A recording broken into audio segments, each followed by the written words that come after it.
It is now 6:30. We will start. First order of business is actually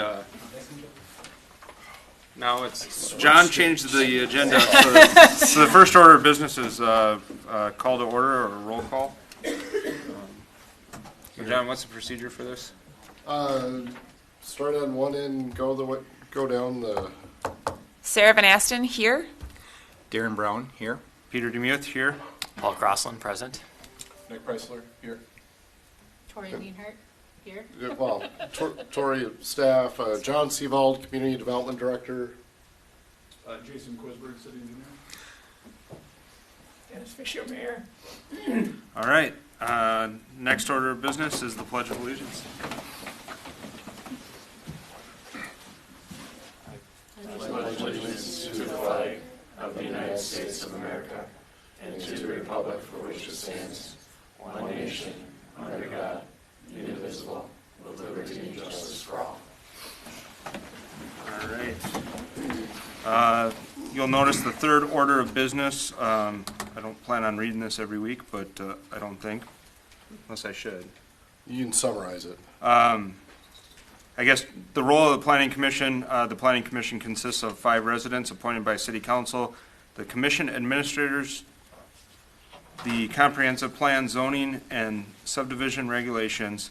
The Commission conducts public hearings and provides recommendations to the City Council. It is the City Council who may approve or deny land use applications.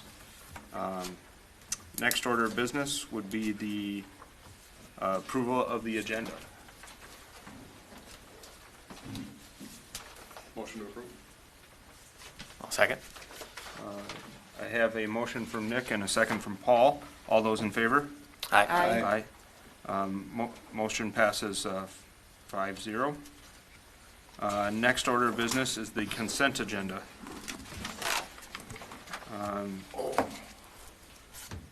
Planning Commission minutes. I have them. I forgot to print them out, so we'll do that next month. Okay, so we'll move those to next month? Yes. Okay.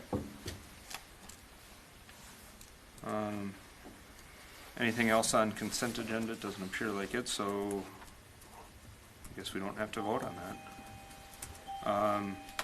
Next item is open forum. Open forum is public comments for non-agenda items. Is anyone here for a non-agenda item? All right. Moving right along. Council updates. So for the 12th, we had the budget closeout. We ended up at 7.9 million, tax rate of 36%. It was pretty much locked in from September. There was a little adjustment to get the tax rate locked into what we had last year.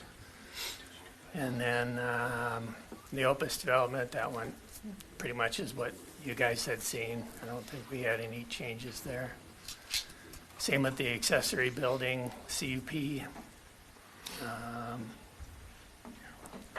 And then the sign ordinance, that went through also pretty much as you guys had passed.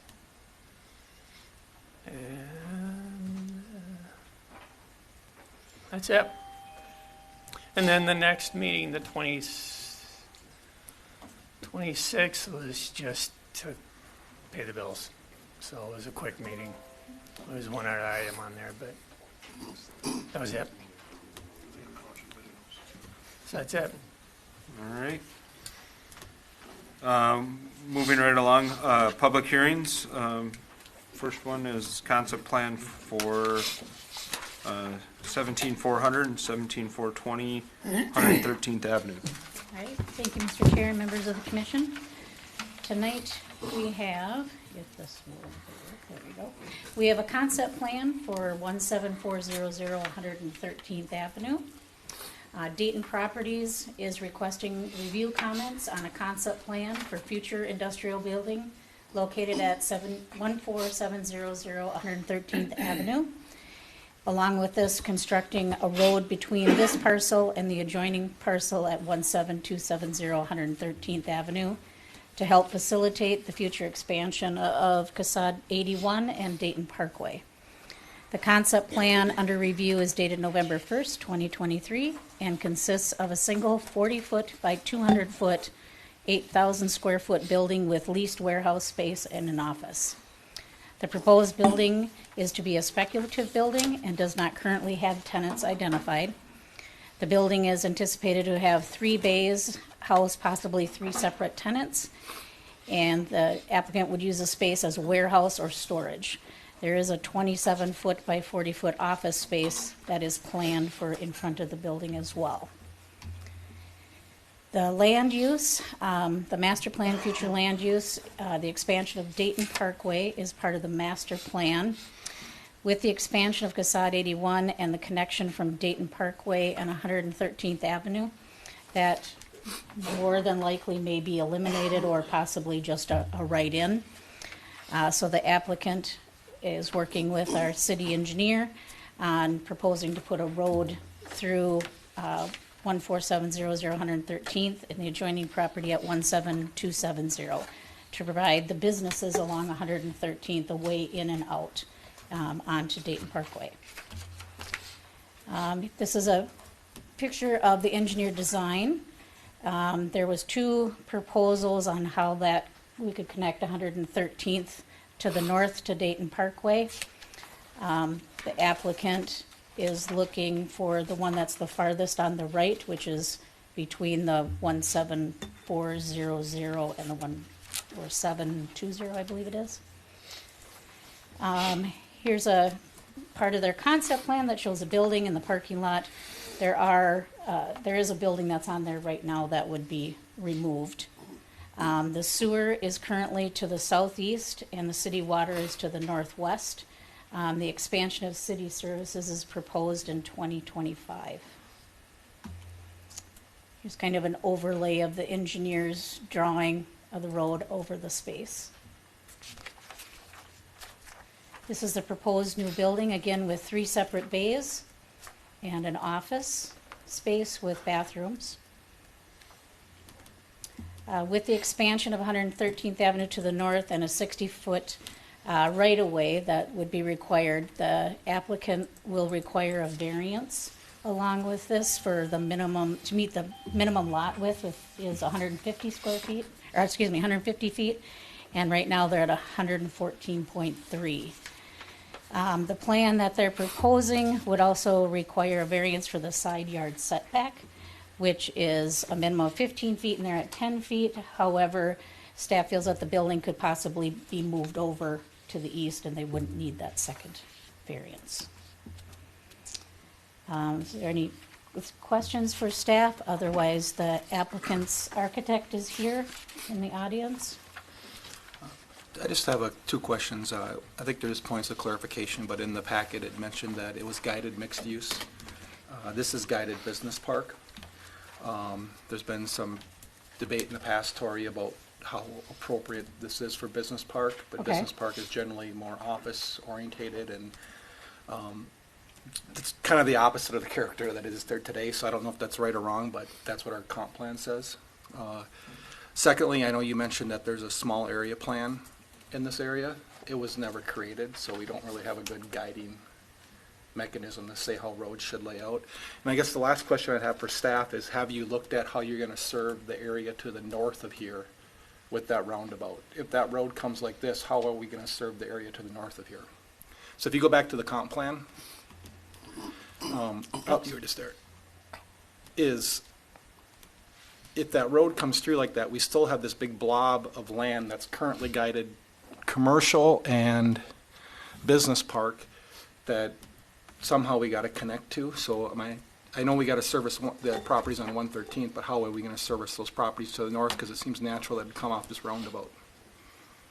Do you want to answer that one, Jason? Yeah, if you're referring to the DDL property, so the property immediately north here, you might be thinking beyond that as well, but the properties to the east of that property as well. There will be a private connection to what's known as the DDL property, which is the 3 lots immediately east of the new extension of Dayton Parkway. There will be a private connection just, I'll say, east and south of the new roundabout. So in this new road extension, there will be a connection there for them to access the roundabout. They will also have a limited access across from what the northerly entrance to the cubes. And then they'll have a full access to 117th near the east side of their property for those. So I would anticipate that any connections or any properties further to the east would likewise have an access from 117th or potentially East French Lake Road or both. Yeah, if that area is gonna have any sort of commercial or density, it seems so important to get them connected to that roundabout off of Dayton Parkway.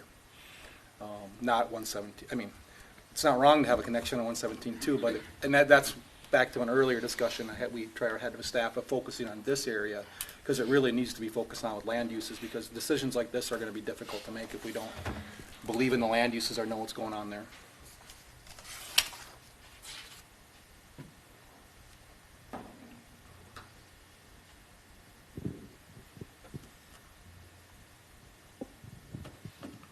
Any other questions, or? I do have one. When we're looking at the setback variance, where is that measured? Is that to the face of the building or the face of the eave? Because if you look at the architectural drawings, which I'm sure are subject to change, the eave overhang on that is significant, and we're already at a pretty small side setback to the point where I'm not certain that eave doesn't extend across the property line. So just a point of clarification, I couldn't quite find that in our code. I believe it was the wall. To the wall of the building, yep. So if they had a 10-foot eave, they could hang over or get right to the property line? As Probably couldn't long as hang over a it's- property line, just. Right. It has to be so many feet off the ground to hang over. And I don't know Just out of curiosity, because I looked at the architecture, and the first thing that jumped out was, that's a very large eave overhang. And it just got me to thinking about where the setback's actually measured from. Not something I think we need to answer today, but something to probably keep in mind. Yeah, the eave is not on the west side, except for at the office area, though, I don't think. On both sides? Yeah, So if you look at the, yeah, it was just there, and then it goes flat. oh, okay, just on, yeah, So so it's it's just not like the that whole one length, area. Yeah, it's not just the that whole one length. spot. Yep. Yeah.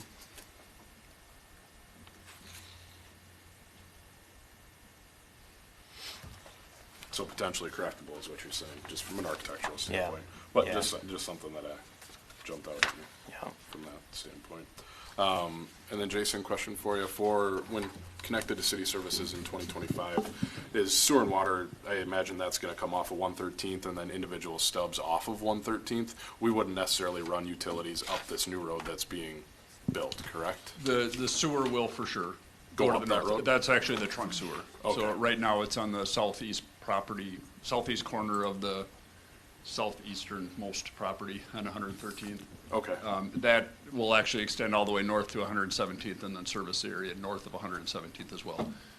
The water main, still to be determined. Right now it's stubbed to 113th. We would like to get a loop through there somehow. We'll look at that as we look at the project of 113th improvements and other. Does 113th get cut off from Dayton Parkway then? And the only access to this area then would be off the roundabout? At some point it will. Yeah. Yeah. That's the ultimate goal. When that happens will be determined on traffic loading. So as that becomes busier, that the intersection of 81 will be further expanded, which Yeah. would require a median being installed, which means no lefts out of here. Yeah. Or lefts in. At some point, it'll just become too busy, and at that point, this will be the one and only Primary. access for that Okay. matter. So I have a question, I'm not sure if this is for staff or not, but I was looking at the transportation plan, which is very different than what's actually, like, there's no roundabout on the transportation plan, and so how are, like, average citizens or people who want to do this supposed to know what the new plan is if it's not actually posted anywhere? we're making the new plan tonight. Okay. This is part of that process of, should a street go through connection from 113th to Dayton Parkway? Yeah. Okay.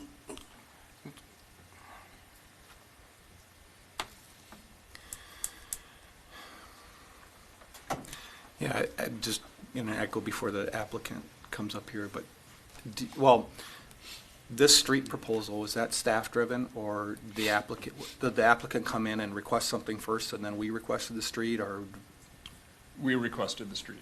Okay. We were looking for an alternate connection. The other option that was being considered is to continue 113th to the east and then looping up and Yep. essentially Yep. creating a horseshoe. This seemed more efficient. It does seem more efficient. I just want to make sure it ties in with the properties to the east of DDL and what they become someday, because, again, we have an interchange, so we want all the traffic to get to the interchange as efficiently as possible. So Sure. I think that's going to be the hardest part to provide any feedback to be staff or the applicant for me is I want to know the bigger picture. Yep. So leading on from that, just trying to catch myself up here. If this street as proposed goes to the roundabout, 113th would probably still, just say we don't go east and then go up that property line there. We'd have a cul-de-sac off to the east, roughly kind of as shown. Obviously, it'll get reconstructed to something else. And then probably to the west, cul-de-sac off too before you get to 81. Yes. Yeah, and so then the existing properties here along 113th would come off Dayton Parkway, go to the roundabout, come down this new road that's created, and then have cul-de-sacs on either side. Yeah. That's kind of what staff is thinking now. Yes. Okay. And then, Darren, what was your So my thought concern, then? and maybe if you go to the GIS map so you can see the bigger picture of all the parcels. We don't have that. Oh. There's a row of parcels. east Yeah, of there's, the DDL. here, I'll Yeah. just, Okay. it's a significant chunk of land that's in the current zoning. I mean, I don't know when or if, Yeah, we you don't. never know when Okay. stuff's gonna happen, but it's And sorry, what's the DDL land? it's 24 more acres of land that we currently have guided commercial and, business park. So it could be a bunch more uses that, you know, need access to this roundabout, and that's my concern is where that These curve parcels. comes. Maybe we can just Okay. tee that road, I don't know, but that's what I just wanna make sure we're comfortable with. As we come off the roundabout, that road's curving, how are we gonna get traffic up to those other, because that's between the DDL and that property, that's another 50 acres of land. I hear what you're saying. Thanks for the background on that. Just trying to get a little oriented, more familiar with it. Well, and one of the conversations I had with John on this is, you know, this connection from 113th to the north, you know, makes sense for this neighborhood. Does it make sense to try to pursue it to the south of 113th? And really that would really open up the Stensley property then for full access and potentially even connect it to territorial and remove that intersection on 81. There's definitely some challenges that would happen with that, but Provide just a comment on that. The sewer previously mentioned that needs to be extended to the north. We are planning to, or at least investigating, to bring that line west before going north, which would create a utility corridor, at least from the Stensley property up to 113. We'd like to acquire easement such that we could construct a roadway in there in the future as part of the same effort. So that will be, again, explored during the feasibility study stage soon, in upcoming months here. So that has been discussed. Now, whether that be a private access to just be to Stensley or a public access for something beyond that, yet to be determined. But we are looking at pursuing a ability for a connection in the future there as well. And I think your comments there, Darren, are good in that there's a lot of land there, but with the big water body right in the middle of that DDL property, it's hard to even understand how those properties are going to develop and whether or not it's going to kind of develop in a north-south manner where the north part of it might be accessed off 117 and it's actually disconnected from what's on the south, which then connects potentially to, you know, unfortunately probably mid-curve of that roadway there. Yeah. Don't be shocked, but those water bodies are smaller now compared to your. Are they? area. Okay, Yes. and then compared to the aerial that I see there? Yeah, still, I mean, there's probably some They were- untouchable land They were around those they water were bodies. actually very little wetland there. They dug it out and now they're filling No, it it's back not into so my little. understanding. Okay. But, Yeah, I think it's you know, one my of those- bigger concern is we need to know what that use is there, so we need to know how big a deal this connection is. Sure. Maybe that use should be a lower density use when this connection's not that big a deal, but we haven't ever discussed that yet. And right now, it's guided commercial and business park. And Darren, you're talking about the DDL property. And the properties to the northwest. east, all the way up to French Lake Road, East French Lake Road. They're all in current Okay. staging, Yep. and they're all guided commercial and business park. So the DDL property to the northwest, I mean, we've had an EAW for that, and that's generally, you know, kind of somewhat generically planned for kind of a mixture of warehouse, convenience store, and such type of commercial retail. So How would the convenience store be accessed? Where's that located? that would be right on the corner of Dayton Parkway and 117. And how is that gonna be accessed, though? That I don't know. I mean, it's going to be. I mean, are we gonna allow a curb cut right on that hard corner with one of the busiest Be corners? difficult. So Yeah. just thinking out loud, it'd likely be 117th. It should, the convenience store should be closer to the roundabout. Okay. I mean, you want it close to the access. Yeah. I mean, otherwise you gotta drive through everything to get to it. And even on 117th, I'm assuming you're gonna be at least, what, 400 feet? I forget what the distance spacing is. That 660 at least, yeah. From the intersection, yeah. We So if want you- to push it as far east as Right. we could. Yeah. So, yeah. Yeah, and so that's just not gonna be a great, I mean, it's a good visibility corner, but not a great access corner.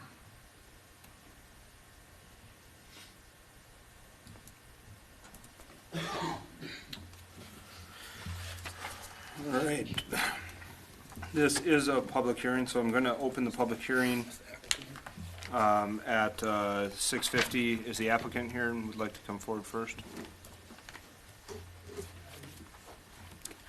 We may have some questions for you as well, so.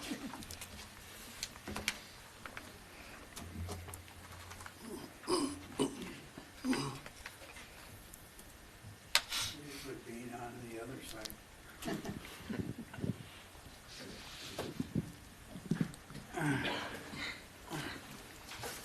My name is Robert Johnson. I'm the architect representing Tom Spanier, the applicant.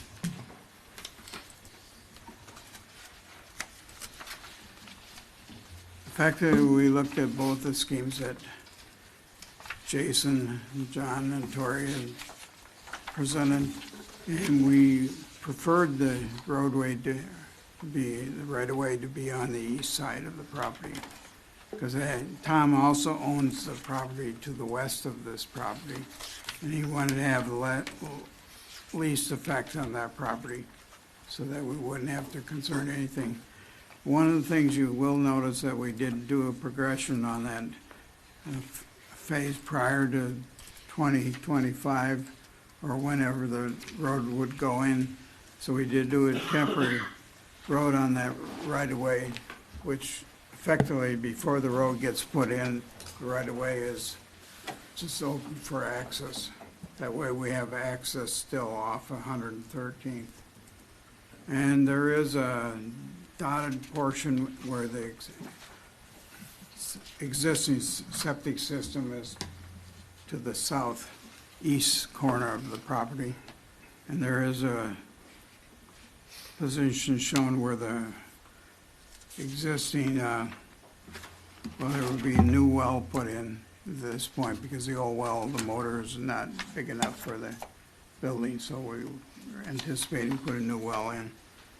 And he would contemplate that the remainder of the property to the north would be storage of some sort, whether it be equipment.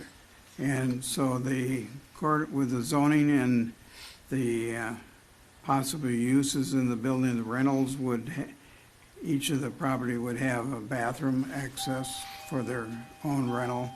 And also that these could be either storage and or mechanical repair. In the case, he may rent this back out to the sprinkler people, out to the snow lawn people that are in the other building. And if he does that, then he wants to have a separate breakout for them for that. Any questions? Just one note, one of the challenges that we'll have on outdoor storage, that it cannot be in the front yard, and so. Correct. In this case, there's 3 front yards now. Yeah. So that's something we need to negotiate with you, because there does need to be some storage. And it could be fenced, landscaped, or whatever. So there might. So I do have the setback shown. Okay, so there might need to be a variance for that. Yeah. at a different time. Is that even allowed in the business park district? Outdoor storage, This is guided BP. Yeah. I need to think- look through that, I guess. Well, I'm pretty sure we Probably not. but said no. As industrial. the I mean, current there's zone- a general question that should be brought up, is this truly a BP area? I mean, if we want to see the whole character change, then yes. But obviously, the current uses are not fitting that character. Yeah. Yeah, and that's what we went by is the current uses. Yep, and most of those current uses probably aren't, well, I guess a question that maybe, do you know what's prompting the owner to maybe reconsider redeveloping this? Are those buildings like at the end of their life? I mean, He wants to clean out the property, the stuff that's there.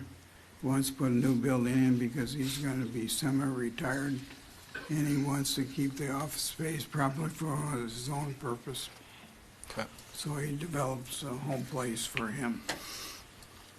Because he is in the process of selling the irrigation sprinkler business to one of his employees. Is the property owner okay with this? The city Yes. approached, okay, Okay with the street coming through, I'm assuming you're right. yeah, the street coming through, yeah, Yeah. okay. And that's the reason why we saw the opportunity that since the city wants to put the road in, to be able to work with us and get us small rental. What are the exterior building materials that are planned? Right now, it's break-off block, a rock face block up to 4 feet. Then we're going with metal panels above that.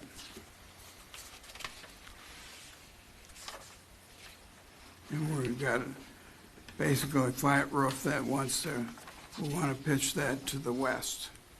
So all the property, rain and snow and stuff drops off to the backside of the building.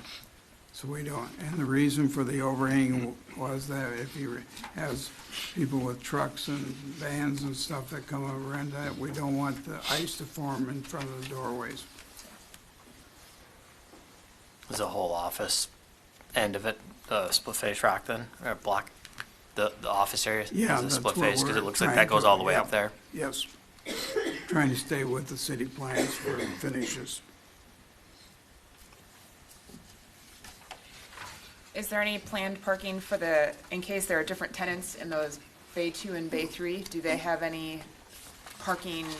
for We when do they- not know that yet. We Okay. planned it around the office space. Okay, We don't know exactly. We try to get as much space in front of the overhead Yeah. doors.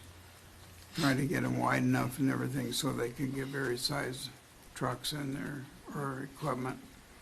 So the parking, it really is relating more to the overall square footage and the office space, which demands more space.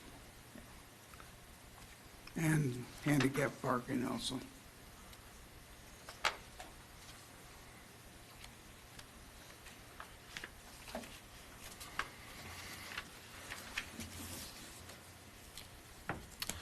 Yeah, I don't have any more questions. I would just echo that, I don't know what direction it's going up here, but I think there's some question on, is this meeting the definition of business park, which our current comp plan says, and if it's not, we need to decide, are we going to change that, or, meaning change the comp plan, or are we going to say that this meets that definition?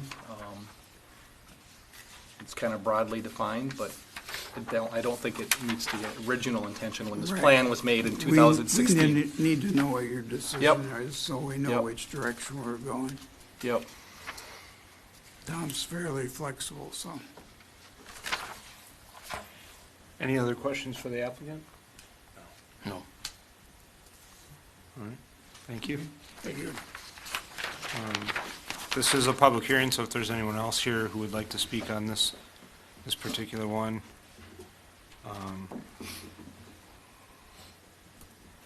I guess, yeah, come on forward.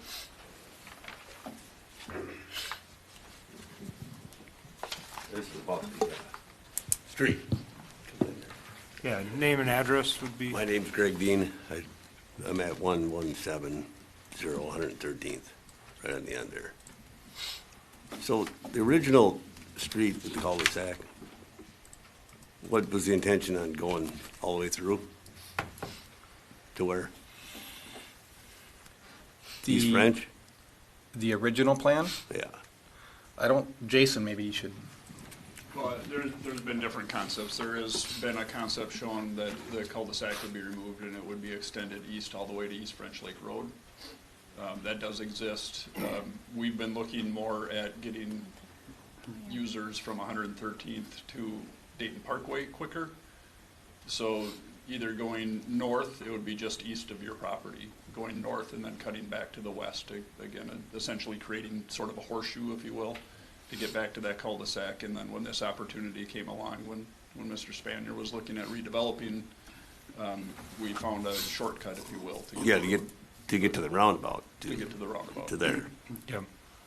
But right now, you don't want to have it see the way it is. Coming off that Parkway. Oh, and you're talking on the west end. on the west end, Yeah. yeah. I think, Yeah, so again, that intersection improvement has been phased.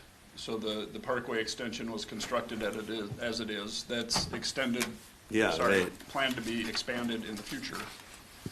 When that is expanded, the access from 113th to Dayton Parkway will become increasingly challenging just due to the amount of traffic expected, at which case an alternate connection to Dayton Parkway or other would be necessary. So it will remain as is until it becomes either a safety hazard or physical improvements are required that prevent the access as it would be desired. So if it comes down to the way you want to do it now through northwest there, that property, or, the Spanier property, yes, but yeah. that was the suggestion staff came up with, Oh. or right now they're looking at, yeah. Who's paying for it? That's the council's job to determine. I still think it's a good question to discuss. Yeah, Potentially, that was gonna be a If staff follow-up. has a feedback on it, but usually it's, I know what I normally is the answer, but it's up to staff and council. Well, I've been down there for 20 years. We got hit with 2 assessments, which had nothing to do with us. And the end of that street is horrible. Have you been down there? Yeah, nothing ever got fixed. So, but now they patched it. I mean, it's a little better, but and I'm assuming that if this goes through, the sewer's gonna be brought up all the way to the first building. Because right now, it's just where P and F used to be, across the street from me, so. But, and I know it never got brought that far because nobody wanted it. But, I guess that's what's gonna happen with that. Everybody's gonna get assessed on that. This seems to be, it's part of a different development. Part of the Parkway is what's going on now. So, Yeah, I'd say that this road coming through is related to the Parkway going in. Yeah. Meaning that we know that we have to close that at some point in time. yeah. Yeah. Well, yeah, that's kind of my biggest concern on it is who's paying for it, Is your concern there'd be an assessment to the businesses for this cut through? For Yep. this? Yeah, I don't think that was in the works. It'd be determined during the feasibility study, so that's part of the purpose of the study is to identify the intended improvements, the costs associated with them, and then what part of that might be Yeah. especially assessed to the benefiting properties, I- and what the benefiting properties are. My background's appraising and I do special assessment, I would say that this would not qualify as a very strong case whatsoever to assess people. Ultimately, that is up to the council, but meaning that you already have access, you're not improving your property by doing this new access. Well- So there is no benefit. With all due respect, I don't know that us as a planning commission would want to make that determination. Yeah, That's for I'm others just to giving you make. my opinion as my experience with Sure. appraising is that this would not qualify as one I'd want to fight against. Well, it's just some of the other ones that, yeah, the stoplight was probably a benefit, but it would have never got put in if if Wick would not have did the development on the other side. So did it benefit us? Yes, but did it benefit him more? Yeah. And then the other one was, the interchange. Well, that benefited everybody in Minnesota, me, we got the assessment on it. Well, everybody in the area there, only certain people, you know, but, yeah, I just, now this deal comes up and, you know, so. But eventually that street will go through to the east, was always the plan. And to the east now, they're projecting residential. So to me, that's not gonna probably happen. You wouldn't have an industrial going through a residential area, would you? That whole area needs to be relooked at, in my opinion. Yeah. So now you get down to the end of the cul-de-sac, part of that's city property in it. That runs on the south side of my property. Yep. What do you do with it? It's just vacant land? If the city determined there was never a purpose for it, then it would get vacated. Okay. I really think a lot of those questions are probably above Future us here questions. at the Yeah. planning commission, right? The Generally, feasibility if you don't report use is it, it gonna gets flush all vacated. that. Yeah. That could be 10, Yeah. 20 years before they decide they don't need it. Yeah. Yeah, I think they're good questions. But then and to the good north of questions me- to ask, but maybe not the right time. Yeah, to the north of me is the DD, right? DDL. And that's the one with the ponds. Yep. But then to the east of that, that's still DD, ain't it? There's 3 of them.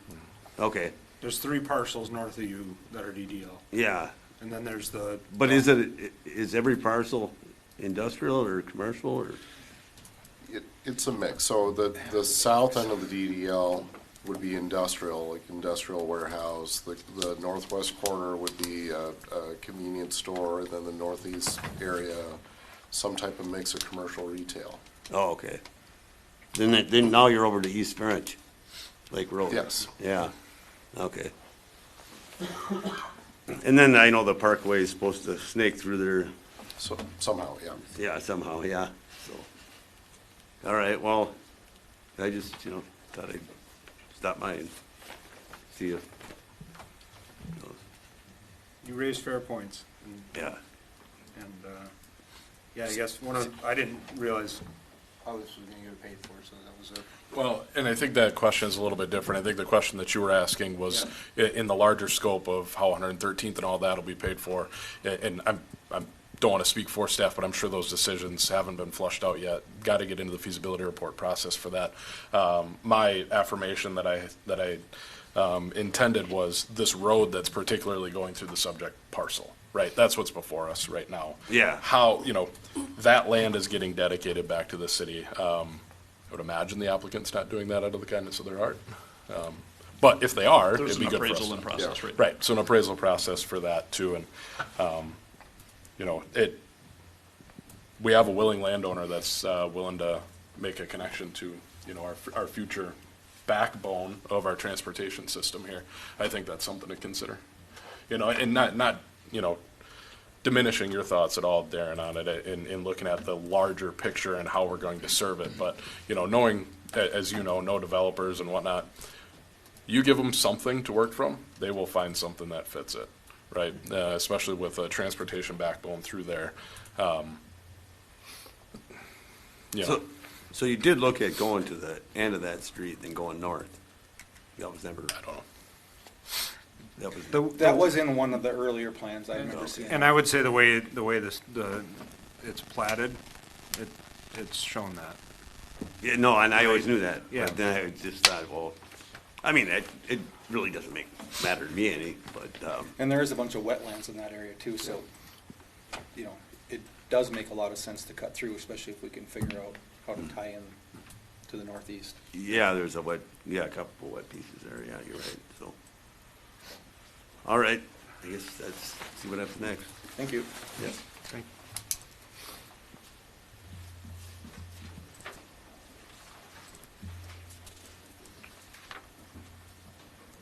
Anyone else here come on up?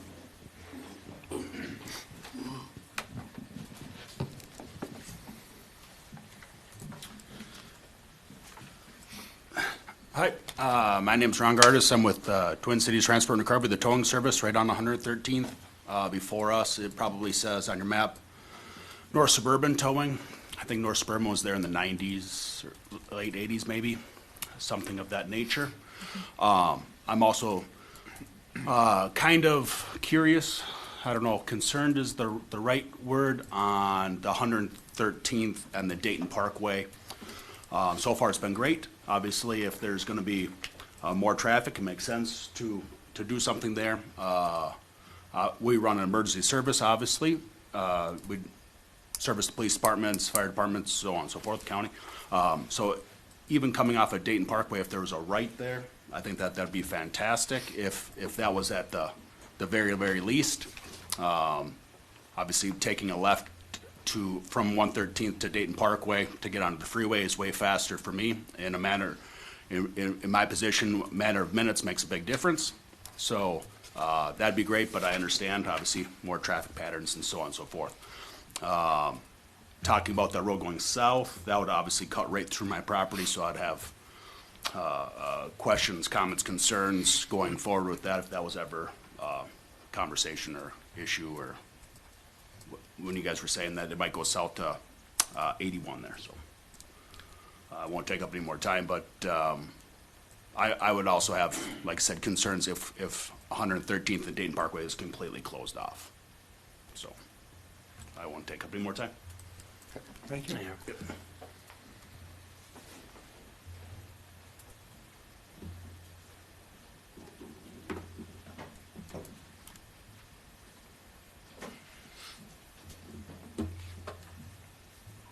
Anyone else here for the public hearing on this property? We do have two people online, but I'm not sure if it's for this item. I don't believe so.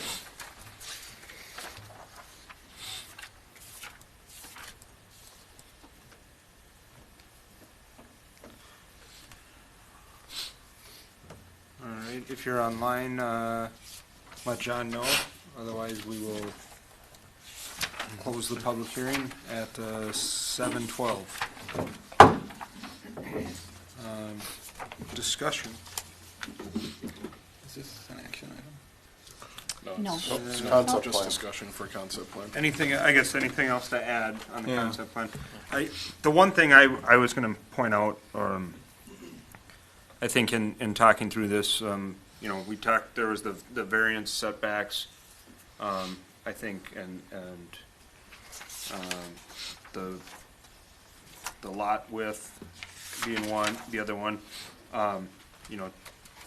depending on how negotiations go, I'm okay with that on the roadway side. They're giving up a substantial amount of land to improve the city, and wanted to be cognizant of that piece of it, that I'd be okay with that. I don't know how others would think. Yeah, the hardship on that is being created by the city's request to add the road, so. Yeah. it's Yeah, not- they're direct so- consequences yeah. of the roadway, right? Could the building be shifted just a little bit? Sure, right? I mean, the lot width, that one really is, though, yeah. basically set on how much roadway, right of way, we feel like we need for that road. So I'm with you 100% on that. Peter?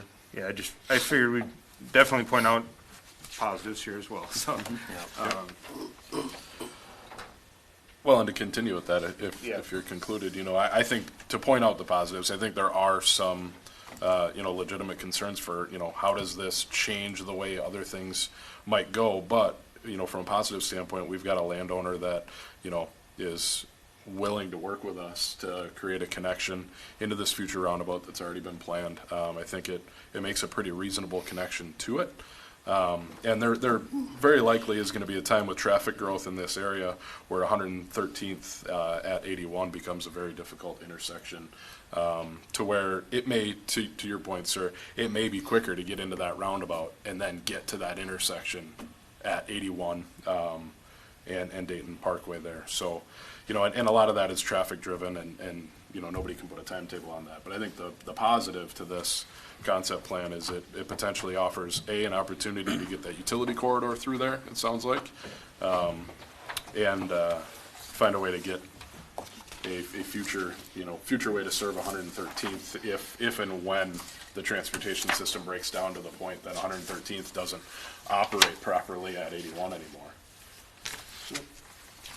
Yeah, and just to read it to staff, I'm looking at the sketch that Peter's looking at, but it's the diagram of the roundabout. But, you know, my thoughts are is if somehow that when you come off that roundabout, there's a good connection heading east so we can get to everything else, that's really what I'm Son? hoping to see out of this, because the way it looks right now, it almost, you know, it just isn't gonna blend to just go east, in my mind. I'm not an engineer, but it doesn't look like it's just gonna be able to go east easily.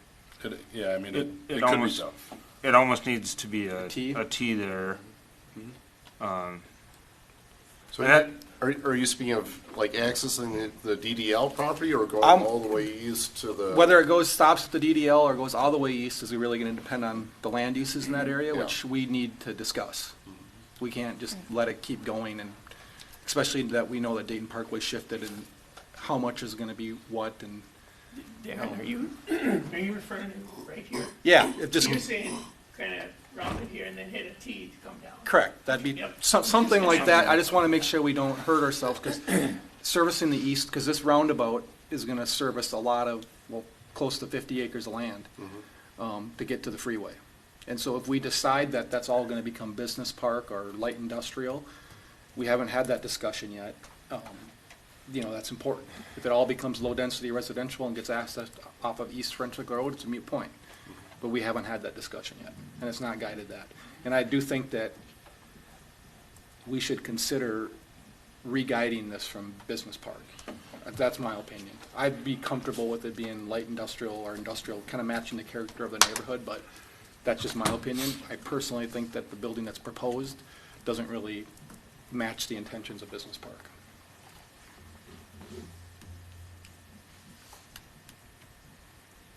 That would be my concern as well, is for what it's currently zoned, I think it's a great plan. But if it's gonna go business park, but you don't wanna put all that money into it and then have it not work for what it's going to be zoned as, and are all those other businesses going to don't see any, they're there and they're doing great. I don't know why they would be They're older interested. buildings, but they have outdoor storage, so Yeah. those tend to be around forever. Yeah, like I don't see them going anywhere. And it seems like it might, that would make me, I would be hesitant to say, yeah, go ahead and do it. And then we come back a few months and be like, we changed our minds. So,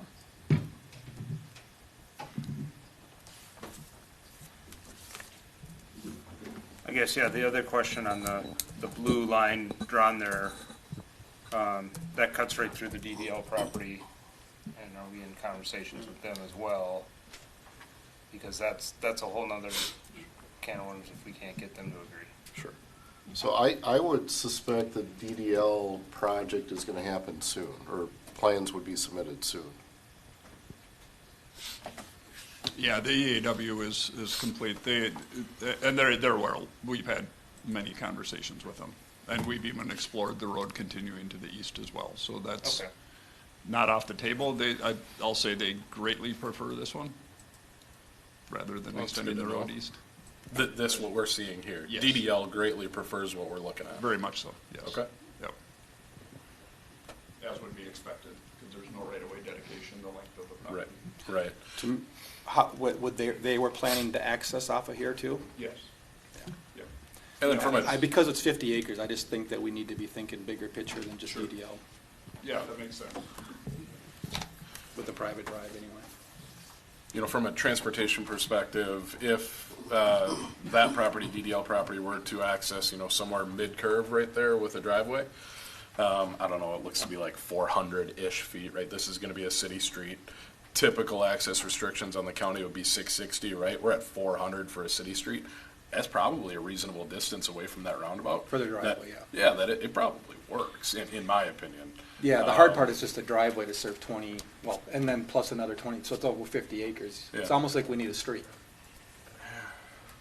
Well, the thought, and this might be contrary to your discussions here, but that was another thought we had. If it's a private drive, it's limited to serving the one development and actually only the south part of the development, because it's almost bisected, if you will, by the wetland in the middle.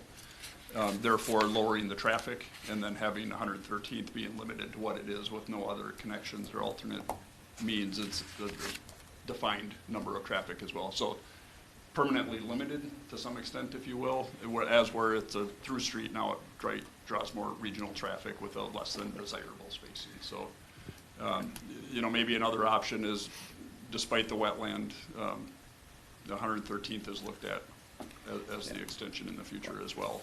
Certainly not a preferred route either, because that puts a lot of extra turns and diversions from And what it. would help all this is the discussion on land uses, because if everything became low density along East French Lake Road, You don't want the it might connected be street just anyway. fine, but that's what we need to have that discussion so we know that, because it's not guided that right now. Sure.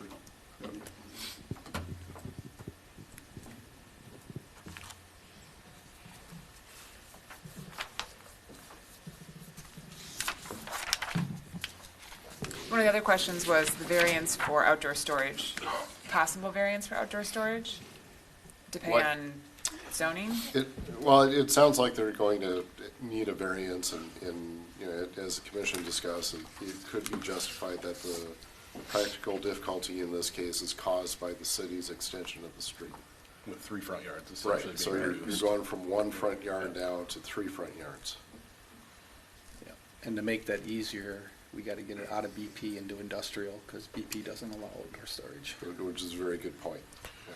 Which then maybe actually leads to a different point. If we were to look at this, having 3 front yards, of those 3, in the future condition, which is the least front yard-ish of the front yards? Probably the south, which is what you would consider the most front Today. right? So is maybe our potential thought to staff and the applicant, if outdoor storage variance were to be needed, would we be least likely to grant it on the north side? I'd probably be least willing, from planning commission, from my seat, to have outdoor storage on that north side, which is gonna be the leading part of that building coming off the roundabout. I'd rather, in 20 years or whenever that is, have that outdoor storage on the south side. And if considering that, then it might make sense to flip the building and put the office side. on the Exactly, that's what I'm north side thinking, is rather it than the south. maybe need to get flipped that way? Just thinking long-term, and And I get why the applicant wants to put a building here too, but they do own the adjacent property to the west. Could just be more outdoor storage. We're kind of really cramming it in here too. But just something for the applicant to consider if they're willing, because they'd obviously have to come in for that request. Yep. Yeah. Landscaping will be a big part of that request, if and when that comes in. Well, in the current front yard is their septic system. right, It's a giant and septic so you don't mound. want to put storage on top of that either. But once there's if sewer, it's- yes, Yeah, you once- get sewer and we're good there. then you can use Yeah. that space. Yeah, that's a great point. Good eye. And it looked like a new well on the survey too, but again, that would be rectified with the water connection as well, but, yeah, good eye. I don't believe there's a vote in this Yeah, one. so this is, there's no vote, just Correct. comments only? Yes. And the comments are non-binding. You can have, I'm going to say Commissioner A could say, I want this, and Commissioner B that says, I want the opposite, and they're both correct. I think, Perfect. You got what you need? I got what I need. all right, with that, let's move on to 8B. And thank you. Thank you. Okay, this is also a concept plan for 16361 Dayton Avenue and 18541 Levee Street. So this is in the old village, downtown Dayton. Geographically, just to kind of show where we're at, so the main street that goes east-west is Robinson Street. You're 1 block to the north, you have Dayton Avenue, I think it's Dayton Avenue that goes north-south, and then Levee Street that's east-west here. And so the red circle is the subject property. What we have on the left is the Historic Village Framework Plan from 2008 in comparison to the current framework plan of 2023.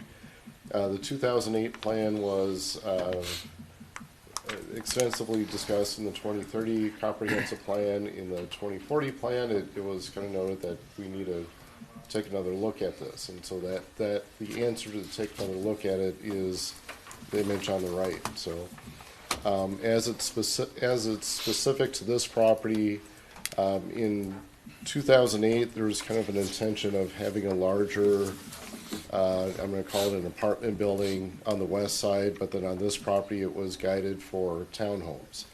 As it sits with the 2023 plan, the whole block is guided for townhomes, or mid-density residential. This is pretty fuzzy, but this is a blown-up version of the 2023 framework plan on top of the current aerial photo. So generally, once again, townhomes on the orange block area, commercial along Robinson, and then open space in between the two. It's a little hard to see. Generally speaking, coming down here to the zoning map, the project area includes two properties. The property on the east side is zone GMU 3, so this is a general mixed use for the village, and then the brown area is RO. Try to remember what RO stands for, but I don't remember. it's too many acronyms. The GMU 3, what's important here, what I'm trying to get to is setbacks. So there's a minimum setback of 0 feet and a maximum setback as for 10 feet. So once again, the general intent is that as these properties redevelop, the buildings are pushed as close to the property line as possible, or close to the street as possible. On specific to corner properties, at least 65% of the frontage is intended to be building. So as a corner, let's say the lot is 100 feet wide, the intent is you're going to have 65 feet of building on one corner and 65 feet on the other corner. So you're not ignoring your corners, you're drawing more attention to it. This is an overlayment of the concept plan. So what the applicant is requesting to do is to subdivide from two properties into two properties, whereas currently the two properties are somewhat different in size. What's being proposed is that they would be equal. Each property would have one 3-unit townhome project. So we have, here is Dayton Avenue and then Levee Street. So the 3 townhome projects that are facing Levee Street with 2-car garages that access an alleyway that crosses here. And I believe these are drawn at a 10-foot setback from Levee Street, and then I think right now they're drawn at 1.5 feet off of the east side and the west side, but we've had some discussions of increasing that and then decreasing the space in between the two buildings. So that's something that's going to come more, it's more of a function of building and fire code rather than concept plan review. This is a diagram of the first floor and second floor. Elevations. And this is a kind of a street view of looking south. So this is from Susan McLean Park south into the property, where the yellow is the subject property. This is a Google Street Map view, or I'm going to call it Google River view, of the view that you would see from the river, probably more closer to the Ramsey side than the Dayton side, obviously. So what you would expect to see here in addition to the city zoning, this is also applicable to the MRCCA zoning, which is the Mississippi River Critical Corridor area. So there's specific regulations as far as building height and use and the project area is consistent with that. So as a concept plan, it is a public hearing. The applicant is here. We also have members of the audience that are here as well. All right. With that, would the applicant like to come forward?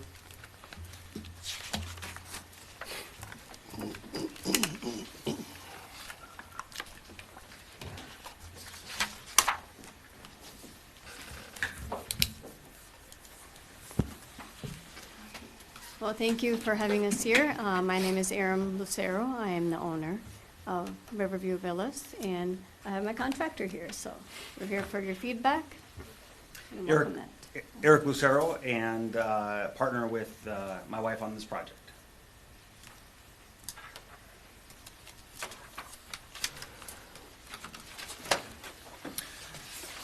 I guess my first question is, I know you own some land to the, make sure I got my directions correct. Is it the west of here that adjoins it? South of here, correct? But there's a home already on it? Or am I So getting on wrong? Robinson Street, I think is what you're referring to. Yeah, to yeah, the I south. got the wrong, yeah, it's the southwest. Got So it. yes, we have Got it. two properties that are currently have single-family homes on them that are adjacent. Then the backyards Yep. share a property line. Yep. Do you have a vision for the bigger picture of tying in these other two properties someday, or are those single-family homes likely going to be there for a while, you think? Existing homes that are there? Yeah, totally. So this is a question that has been going on for my 20 years when we lived in Dayton, and then we've been investing down here for almost 15 years. And there are many opinions, and I'm interested in how we can best come up with this. But of all the feedback that I've heard over the years from various residents and many other stakeholders, I believe the vision is, if you look at this, there are essentially 6 blocks in the historic village in its entirety. One plan that I've heard, I think it's envisioned on the plan you just had up in a few of the diagrams slides ago, having an alleyway run essentially. If it's okay to stand up, could I? Yeah. Let's go back to the image you just had. So you can see the 6 blocks here. And I think a longer term, again, this is not overnight, but this is a many-year thing in the future, is to essentially have roads run down the middle of these, an alleyway, because one of the challenges in the old village is parking. It's a significant challenge. And so if it's envisioned that Robinson Street is going to be commercial on both sides, how is the access to the parking for that commercial or mixed use going to be? That would be from the rear then. So it'd be accessing from a rear alleyway with parking behind. Somewhat as Dayton Wine and Spirits is now, but imagine it'd be from the rear parking to access that building. And then, so that would be, I guess the answer would be along Robinson Street, the 2 properties we have, and some could be decades in the future, would be a commercial buildings with access from the rear. Which is part of the reason why the plan we have up with the rear driveways for these 6 units would utilize an alleyway that could potentially be used in the future for commercial in Robinson.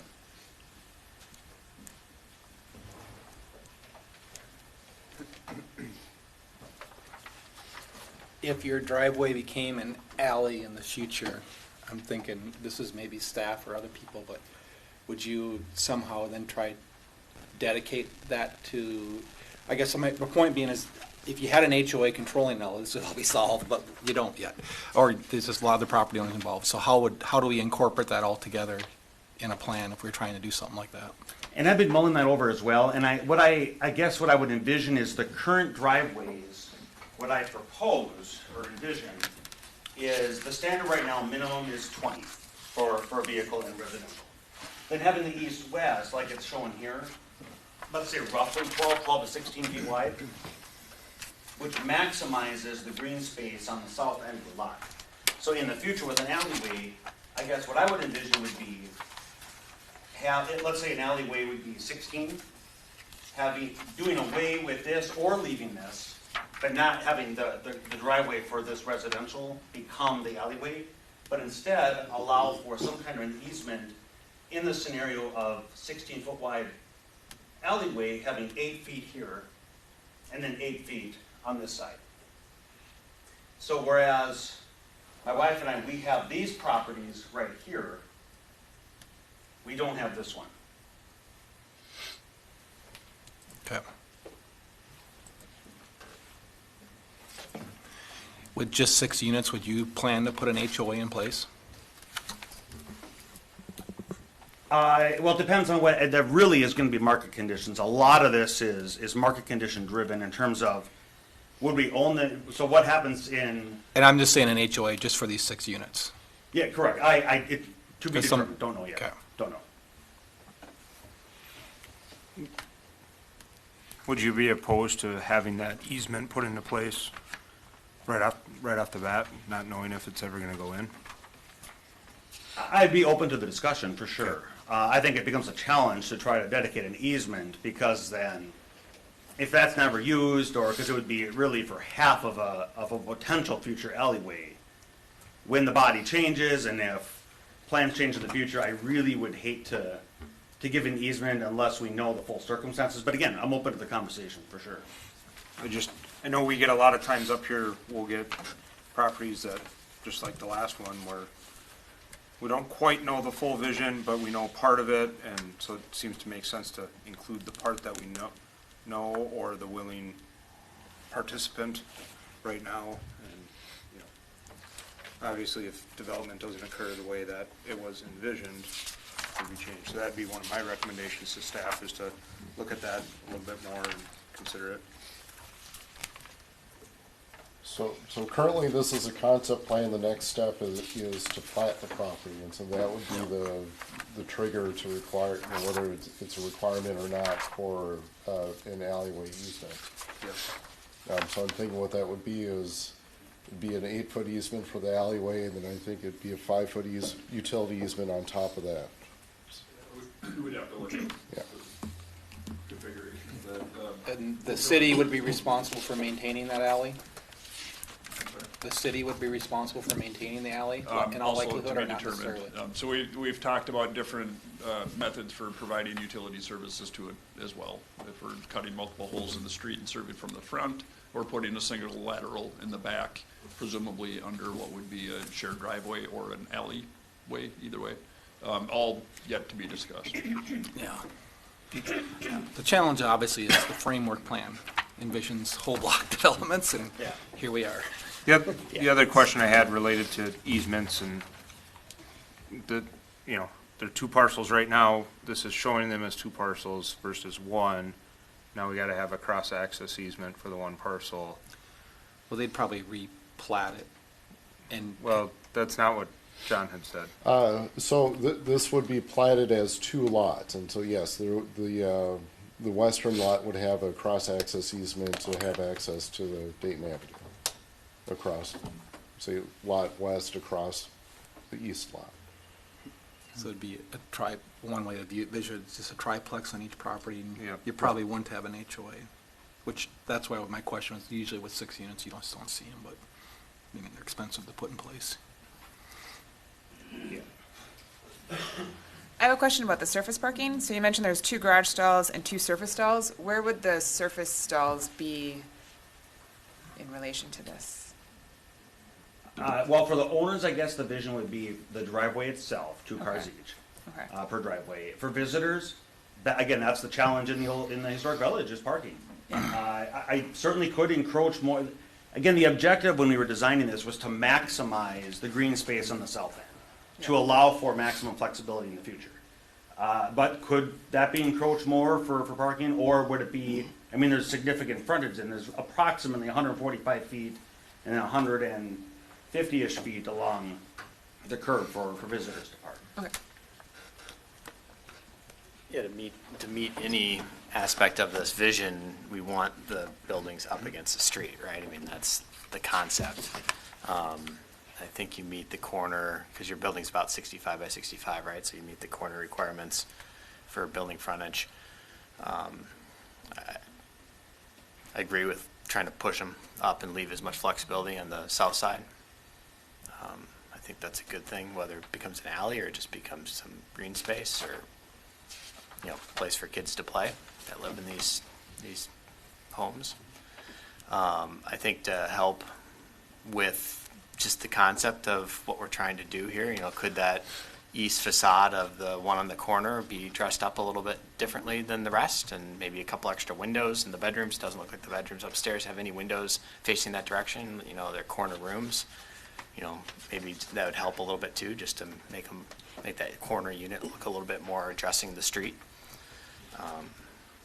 I think in general, just holistically, this whole plan for Old Town is a huge challenge because there's so many property owners, and unless you get everybody on board to do something all within a decade or something, it's going to be haphazard, and you either go all in on it or you just let development happen, and hopefully there's some framework that makes it look, in the end, like it was thoughtful. And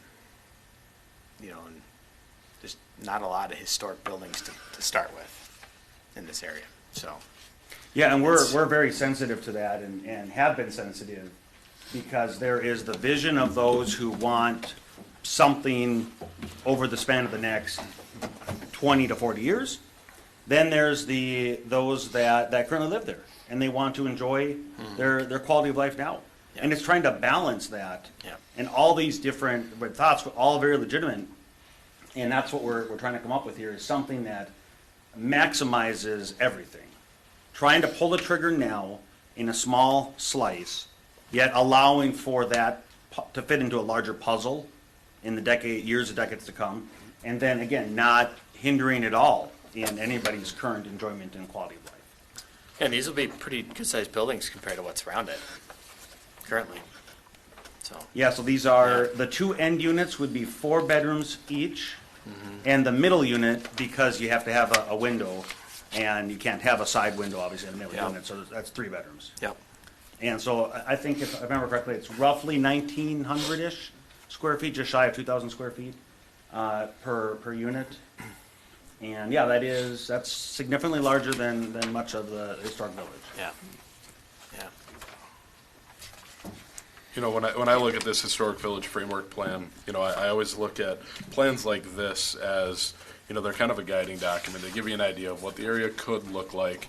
But to your point, with all of the individual property owners with different intents to sell or not sell, it's never going to look like this. Yeah. But, I think we needed to come up with a plan like that helped produce some thoughts of this is what the current board was thinking at that time. And I think this has got to be pretty close. If you look in that area, although it's not wrapping the corner as what's shown on that plan, I also think the units that are shown on the plan are quite a bit smaller than what's probably shown here. If you just kind of look at the size of them in relation to some of, you see the outlines of other properties that are around there, they're almost individually the size of some of these garages out there, right? So I don't know that with the limited space there to provide an alley down the middle that you could really do what they wanted to do here with a reasonably sized building. So in my opinion, I think it's taking the historic village framework plan, doing the best that you can with the area that's there, and trying to make it look like to match the intent, but ultimately you're not going to hit it directly. And you look at any other area that's getting redeveloped, one that comes to mind for me is Dinkytown and Minneapolis, right? Each corner and whatnot is getting developed individually of each other. Would they love to have a perfect framework plan that says, nope, we want this here and this there? Yeah, but eventually it does come together with the developers as the intent of the landowners progress and developers, and maybe this starts it off. I mean, generally speaking, I like it. I have 2 more just questions. One, I noticed that it says on the little packet that we have that it's supposed to be 6,000 square feet per townhouse, and this is significantly less, so would that require a variance? So in the packet, there's an area in the staff report. So part of the property, I'm going to say the east lot is GMU 3, and then the west is RO. So I guess to answer your question, we need to look at it a little bit more. But I'm thinking the staff report, I was referring to the RO district rather than the GMU 3. I'll have to double check that. So a little bit of background on that. So the current zoning for most of this area is RO. Okay. And the guided use is mixed use. Got it. And so the 6,000 is pertaining to the RO, not the GMU 3. Got it, okay. Because that's a huge difference. Totally. Did you have something else? Oh, and then the other thing was just about, we were talking about style and it's the historic village. It's not really that historic looking, but kind of. And so just from a stylistic standpoint, particularly since we're talking about having different areas of being developed, I would think it would be make sense to make the historic village feel more historic. And so from a stylistic thought, something like making it look like it was a converted warehouse, like an old turn of the century warehouse, because that is also naturally a big long building, and it could look, you could bring the historic that doesn't exist to the historic village, but also like it would maybe set the historic village apart from other newer developments that are looking a little more modern, so to speak. I'm also just not a big fan of modern architecture, so I just wanted to throw that out there. I think that this could be a really cool way, and you guys could set the tone for future development as the first ones to do this. Gives you a lot of, I mean, you're the first, so you could do some really amazing things. Yeah, I don't disagree, but I think I'd go down more the route of like kind of historic home kind of look, right? Because there's no townhouses that are historic. It's not a historic kind of architecture. Historic but triplexes. Large front porches, community out the front door, all that, right? I mean, that's what you're starting to get at here, and that's what I would encourage is, that front porch kind of community style. The roof lines, obviously, I mean, I don't know. Yeah, I think it's the front roof lines that scream modern to me. Yeah, right? yeah, the top roofs do. The bottom, you are getting that front porch colonnade kind of historic look. I don't know. If you could find a way to gable them a little bit more, on the front to make it look a little bit more traditional. I don't know. And that's actually the conversation we had. The reason, totally receptive to that. If gable is more the preference, that's not a big deal. The reason that we went with that roof line is under GMU 3, there are 10 design requirements, and you must satisfy 5 of the 10. And number 6 under GMU 3 is irregular building shapes. And so I just threw that in there to try to satisfy number 6. Yeah, I would suggest don't look at the new developments where there's 1,000 different gables and peaks and valleys that are so construed and unnecessary, and will just create water issues in long term for these homes. Sorry for those that live in those. I chose mine not to be that. Okay, good. Same. So simple, clean, is what I prefer. And that's what historic houses are. Well, like the brownstones, Simple, clean, when thoughtful. you go back, Yeah. like if you're in, New York, whatever, and there's the brownstones all along that, those are gorgeous. There's some really cool things that could look historic that you could, I was just putting my vote in for the historic aspect. Yeah. There's lots of options that could be cool, just not the modern. All brick and timber. Fantastic idea. Exactly. Bring the historic feel to it. Yeah. On the buildings themselves, and just thinking about conversations we've had up here, you've got, it looks like 22 feet in garage depth. We do have city code that requires containers to be stored inside. I don't know, Nick, what's your truck length? 25 feet? No. No, I know. I'm just teasing, but But 22 wouldn't do it. yeah. So, and then also some of these are 4 bedrooms. Imagine kids, bikes. I would consider some sort of additional garage space or storage space in that manner. Don't know how you do it, but just it's a challenge. And I live down by Sundance Woods. There's homes like these, and you see the trucks parked outside because they're using the garage for storage. So, something to consider. Yeah, totally. One last thing on the elevations for me too is the side elevations. You've got the board and batten wrapping the sides. I really like that. I hate when houses are just fronted with the material and then it stops at the corner and it's all vinyl, right? Turn the corners and complete the architecture with the same materials and stuff. Well, on the street side. Yes, on the street side Yeah. corners for sure. Yep. Yeah, we very much, we've been wrestling back and forth. We very much want to incorporate as much of the, again, whatever the vision of historic is. I know it's a subjective term, but we very much want to do that. But at the same time, we're up against these economic forces, which are rising interest rates, increasing, building and labor costs, and it's just, how can we try to get all these incorporated in at the same time of making it financially feasible? So yeah, absolutely. Very much appreciate the feedback, and we're going to try to incorporate some more of the historic.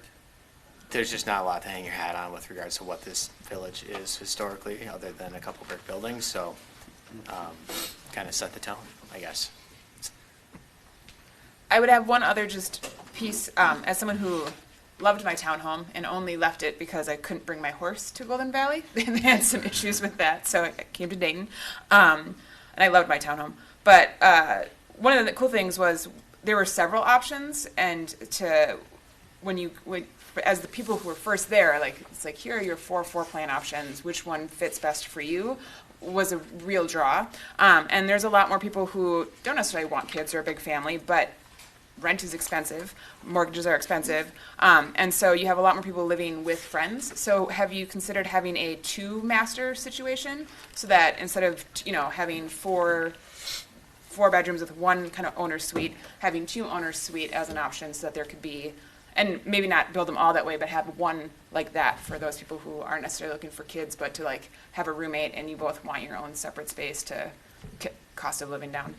It's funny you say that, because we actually just had that conversation last night. Multi-generational living, Yes. is a big thing. Yeah, People are absolutely. having to adapt their lifestyles to the rising cost of housing. Yeah. And I don't know how we would do it in this particular floor plan, but yeah, these are all ideas we've been trying to consider. How can we satisfy the current demand? At the same time, we know that economic conditions are an ebb and flow. right? Absolutely. And so if we design something now, this building could be here for 50 plus years, presumably. Will that even be applicable in 10 years as trends change, as economic, so exactly, trying to mesh all this stuff together is. And I would echo Sarah's point a little bit too, that parking's only gonna become a bigger issue if you have 4 bedrooms too. Like, I think you'd be just fine with 3 bedrooms, making them bigger, because most of the 3 of the bedrooms are pretty small, Yeah, yep. very small. Yeah, and we actually had some feedback as part of the discussion last night from a friend of ours that a lot of the new construction trends are each bedroom, even the children's bedrooms, has its own dedicated. They used to see the Jack and Jill, Yeah. right? But now, as you've seen some of the new construction, apparently, I haven't been out extensively, but each bedroom having its own dedicated bathroom. If that's the trend that they're going, I think that would eliminate one of the bedrooms, possibly do 3 bedrooms with each its own bathroom. Yeah, these are. It's a different product, but you should go tour some of the stuff in Maple Grove, because there's 3 big ones that 2 of them are open now. All rental townhomes. Oh, wow, And okay. there are 140 units in each, or plus units. Well, They're you big. happen to know what the. Summergate's one of them. Is it off of 81? 81, yep. Summergate, Summerlin. I forget the name of the other one. I think that was Cool, yeah, no, it's a great idea. All right. Any more comments for the applicant right off the bat? One of the other things that I've got, it seemed staff had hinted at this in the staff report of just 1 6 unit instead of the 2 3 units. I'm going to presume that's to eliminate those middle units that don't have a 4th bedroom, right? To make this more marketable, more economically feasible, all that. But I think it would probably help meet one of the criteria of lot area per dwelling or per townhouse. That could be a struggle. I know you're just in concept plan here, but then coming forward, getting the necessary approvals moving forward, I know we all seem pretty, positive about this concept plan, but I don't want us to miss that this will come back and, 3,700 proposed now, and then it would fall into the 4,500 category, right, John? Probably. I'd have to think about that. Or if it's townhouse. Anyways, best case scenario, we're talking about a variance between 4,500 down to 3,700, or we're talking 6,000 down to 3,700. That's a pretty big jump. Well, I think the 6,000 was for the current, but not for the future. For the RO. That's, district, yeah. RO, so, got yeah. it. That's On the second floor, have you looked at what kind of views they're gonna have yet too? Well, we Is had that- an iteration early on where we actually, the front of the side facing the Levee Street. Yeah. We put the masters in the front. We had an iteration where we actually had a master bedroom porch or balcony that was overlooking the river. Unfortunately, it just became cost ineffective when we got the first bid back for labor and materials. It was just way beyond what the market would support, so we had to scale back. 'Cause if you went to one bigger building, I've seen where they're more boxy, one bigger boxer building that looks a little bit more historic with stone accents. But anyway, the second level is the 20 feet that's the focal point of the living room and the window, and you actually put some more stuff on the first floor. Oh, Because interesting. people Okay, sure. want the view. That's why, that's gonna be the main attracting. If you have a view, it's gonna help you sell your units. Yeah, good point. And, John and I also discussed that yesterday, I think, And that would help make the garage bigger too. Yeah, totally. So again, it's the economic, one of the variables is the economic uncertainty. So part of what the two buildings of 3 units each versus one 6-unit building is, with 4 units or less, I'm sure this group knows, it's still considered residential, financing requirements are different and easier. Versus if it's commercial, also building code is different with residential versus a commercial building which is over 4 units. And so having the phased allows for those economic uncertainties, what's gonna happen in 2025, it allows for that. So anyway, that's the reason why for 2 buildings instead of a single 6-unit. Are you also thinking of maybe building one first before building the second one, or building them simultaneously? Yeah, the goal would be, at least the intent right now is to build one in 2024 with, depending on market conditions, in 2025. Yeah. But if, there was an announcement just, 4 weeks ago, where the Fed is considering dropping rates another 0.75% in this year. That's, again, see, these are the things that you have to adapt to the best you can. So with that, it might be both buildings this year. Any more questions for the applicant? No. All right. Thank you. Thank you so much. This is a public hearing, so I will open it at 7:56. Yeah. No. Is there anyone here to speak on this item? Anyone online, John? If there's anyone online, please use the raise your hand feature if you'd like to speak. With that, we can keep making comments on it. Yeah, come on up. Please state your name and address.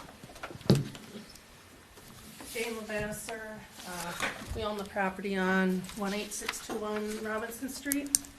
I guess my question is this going to be another rental place in Dayton, or is it going to be, home ownership? I think we have a lot of renters in Dayton. I don't know how much stake they put into the city. I would like to see more individual home ownership so that there is pride in the city. They take care of their stuff. I know Mr. Lucero owns probably 22 properties in town, so I really don't want to see all those rentals. Again, and the multi-use, where do the kids play? That building's next to the river, what kind of issues, if the kids are gonna be over there playing, parking, when you have all these multi-use homes, where it's a small area down there, there isn't a whole lot of recreational space. How does that affect city sewer and water as far as, I know there's, is there so many, I thought I heard somewhere that there's like 80 spots left in the downtown area to be hooked up to city sewer and water. So how does a building like that affect those spots? I mean, I don't know if I heard correct, if there's a limit to what can be developed down there. Jason would be able to answer that one. Yeah, I mean, it's not necessarily the number of locations, but the amount of capacity it has. So how many connections can there be? And there would be sufficient connection or available capacity for this project. But what about for future projects? We did a very high-level conservative study just to see about how many could be added, and it was at least 100 without any modifications. Okay. 100 additional single-family units with the typical use. So single family, not the multi? Well, this being 6. Okay. So this would count for 6 of those, Okay. at least 100. Once it gets above that, we'd have to start looking at some modifications to some of the lift stations. It also, and I won't get into details, but it also depends on where on the system they're hooked up. Okay. This is downstream, which just makes it easier to accommodate. Mhm. So there wouldn't be an issue with this. Okay, and then, so if there needs to be expansion, are the homeowners gonna, the current homeowners or whatever, gonna be have to be assessed again, or does that make any sense? Yes, I would expect not. No. It would be a replacement of it, or it would have to be funded with development dollars. So if the system were being upgraded or replaced, special assessments may be considered. But if it was due specifically to growth, I would imagine that council would not support an assessment for that purpose. Okay. Then I know we mentioned something about alleyways in between. You know, again, there are, he owns a lot of property, but there are other individual property owners, so if you look that way and those people don't want to sell, you know, you end up taking their property to make it go through there. You know, those are just things that I know people that are homeowners there would not like. And that's kind of to my point of, this one's maybe others don't share this opinion, but this is a willing seller or a willing applicant redevelopment. That's when you take it versus taking it later, because then you gotta come back and you gotta have that fight. So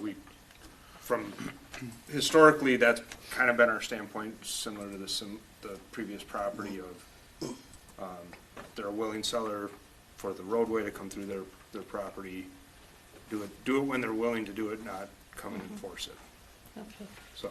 And so if somebody owns a home and they don't, and they want to pass it down or sell it, they can still sell it. They won't have to sell it to a developer and make it multi-use, or how does it stand now, or you don't know?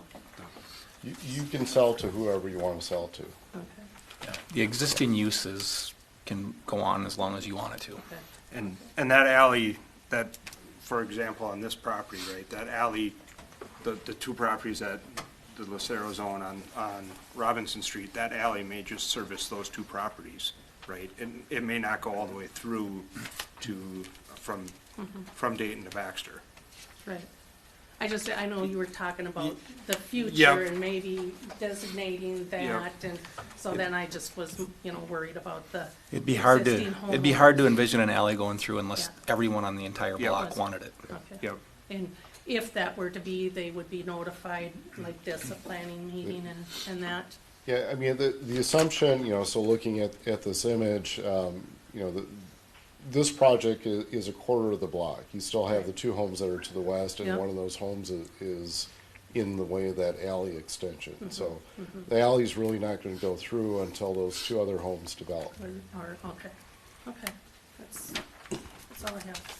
And then there was a question if these would be rental versus owner occupied. Yeah, sure, please. So again, it gets to the market conditions. Our long-term intent would be to sell. But if market conditions, who knows what happens in the future, we want to allow for that flexibility to be able to rent out, like we saw with the economic collapse in 2008, where homeowners were underwater and they had to rent out to wait for conditions to come back. So really, the answer to that question really depends on what is it gonna look like when this is completed and financial conditions. But your goal is not just to have rentals. That's not your goal. Correct. The longer-term goal, again, not committed any timeframe, there's a lot of variables that go into that, but yeah, the long-term goal is to not be in the property management business. So that answers. Yeah, and then, so I'm wondering, is there anything that can be put in place, like there can only be a certain percentage of rentals in the downtown area, or not? I don't know. We don't have that regulation currently, and Right. I know the council hasn't discussed it, as far as I'm aware of. I think that question has come up in the past, and I Okay. suspect we would have legal issues if we went that direction. But I Okay, think that's what I come was up in the wondering. past. Okay. Yeah. And then to the previous comment of eminent domain, I would be first on the list to oppose any eminent domain to change anything. Everything has to be, in my opinion, both my wife and I are strong believers in voluntary decisions by neighboring, and again, for the best of all the stakeholders and neighbors, so. Well, then that's a change from your past issues. Thank you. Thank you.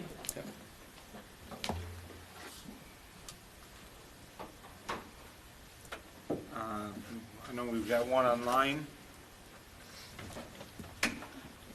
Oh, we do. Okay, you can go ahead, the one online that would like to speak. Steve?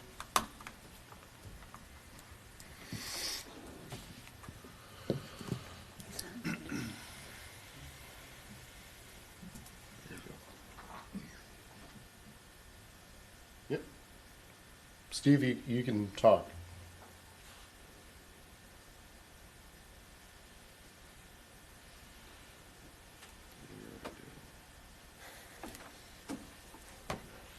Steve, can you hear me? He's unmuted on our end. Okay.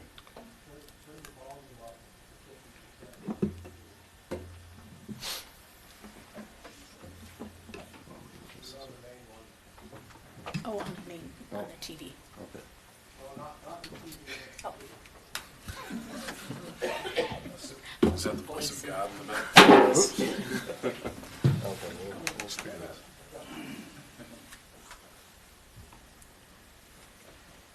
There we go, we got it. But hold on, Steve. Oh, gotta get out of this. Can I stop share? I think that stops the whole thing. Hit escape. Okay, we're at 50% here, so. I heard it for a I don't know bit. what exactly Yeah, it threw, hold on. so. Let me get that going. Well, mute your computer and see if we can do it again. If not, we'll just have to see if you guys can hear it off the computer. Okay, that's not good. So Nick, you had mentioned the plan, part of the wrap, that it showed the building wrap. There wasn't an adjustment that was going to be put into this. I don't remember when it was created. It's probably around when this was, the 2031 was amended in 2014, but it did show those as straightened out in an alleyway. Yeah, And I think that was, that's good to know. I just didn't, from my perspective, I was like, felt like we didn't need to follow that framework so Yeah. literally that it doesn't wrap the corner. I do like the way it Yep. looks wrapping the corner, but you're not going to get everything. and, yeah, you when don't you're get an developing alleyway. piece by piece like this, Right. That was the only way I think they could fish an alleyway in there. but Yeah, it makes sense. Thanks for the Odds of the perspective. buildings next to it looking like this are not good. No. Steve, do you want to try again?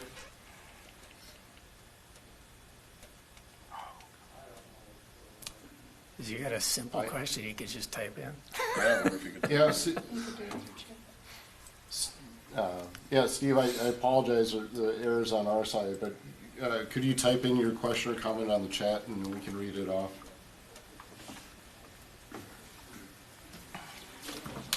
To the chat feature.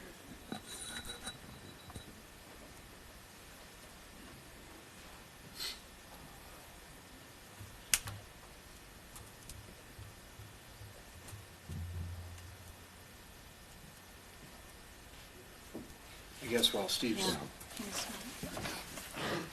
while we're waiting on this, anyone else here to speak? Come on up. I don't really have much to say. Jeremy Hamilton, 1636 Baxter Avenue.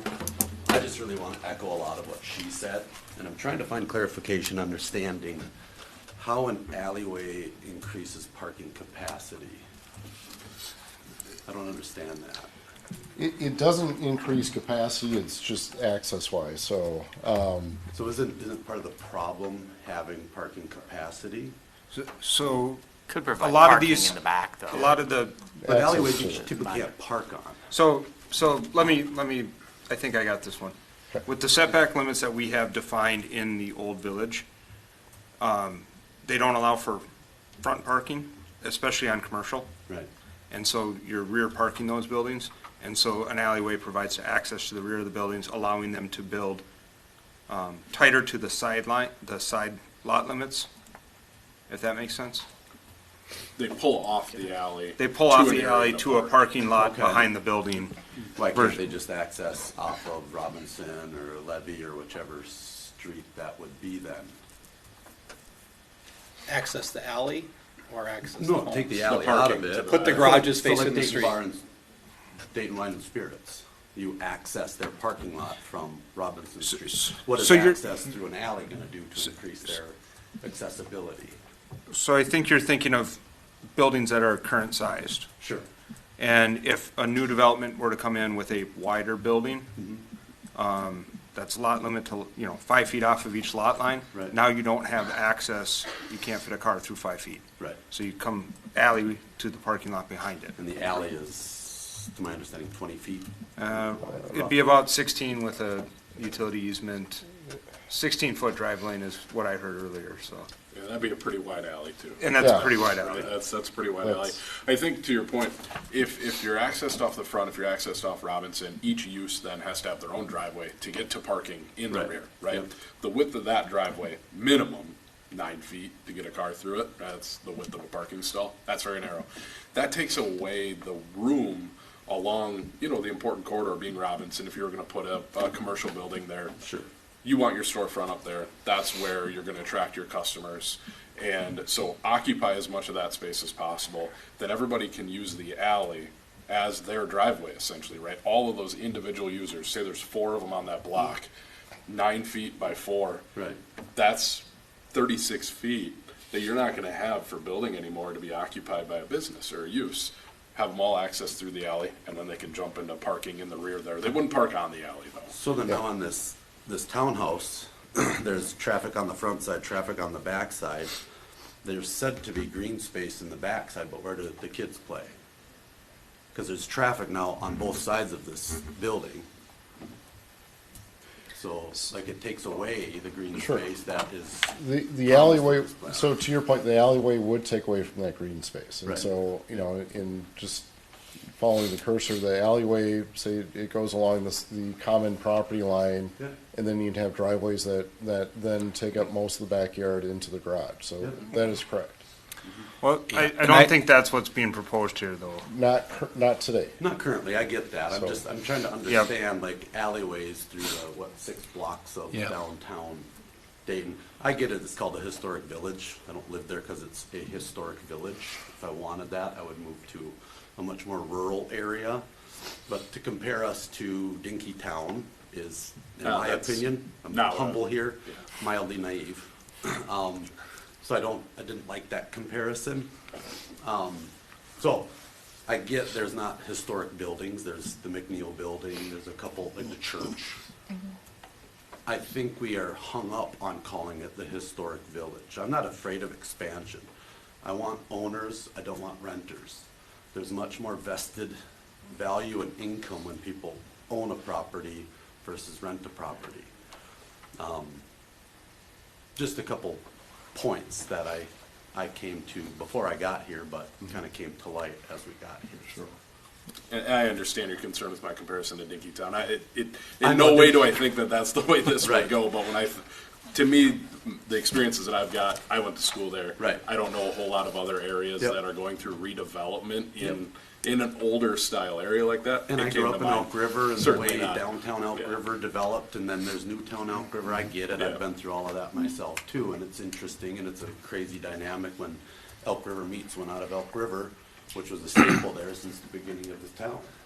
So I get it, but it's a little bit more rural to rural No, I agree. comparison there. So I just, again, the whole alleyway thing, to me, I get your points to it, but as an entrepreneur and a business owner, I also have to accept what I'm given when I'm buying into a property in an area as well. And I don't want to rely on homeowners wanting to succeed some of their property. I have traffic on 2 sides of my house right now. I don't want traffic on 3 sides of my house. So, just my 2 cents. I think in the framework plan that the EDA passed, the biggest reason why there's an alley there too is you're going from 1 living unit per lot to like 3 to 4 or more. Right. And so you just need a different way to facilitate access when Sure. that happens. Yep. So, Jeremy, I'm sorry, what was your last name? Hemmelgarn, HEMMELGARN, And then what was your address again? 16361 Baxter Avenue. Okay, thank you. Yep. Okay. We did not get our audio fixed, but we do have comments from the person online. So this is from Steve Plude. This is his comments. I just wanted to share that as the owner next door to the proposed property, I was excited to see a beautiful building and welcome new neighbors. The preference, of course, is to have owner-occupied properties. I echo the sentiments that other homeowners share, that there is trepidation surrounding what the next 10 to 20 years could look like for us. Love the design and layout and the use of the property, but I hope the commission and applicant can appreciate the concern of the local community. Also, as the Robinson has been zoned commercial, aside from Dayton Wine and Spirits and the Dayton Bar, is there justification for the zoning as commercial? So I'm assuming that justification, if this, the highest and best use for these property is commercial rather than residential.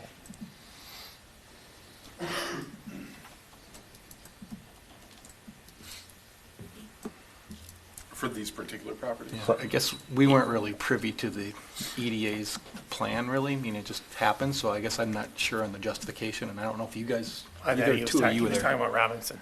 Yeah, that's what I'm saying, the commercial on Robinson. Yeah. Meaning the That's the justification. guided use, and that is something that at least one of the 5 council members wants to discuss at some point, because I Yeah. don't think the whole thing needs to be mixed use. Yeah, my initial feedback to the EDA was there was way too much commercial, because we Yes. can't park it. Yes. You just can't.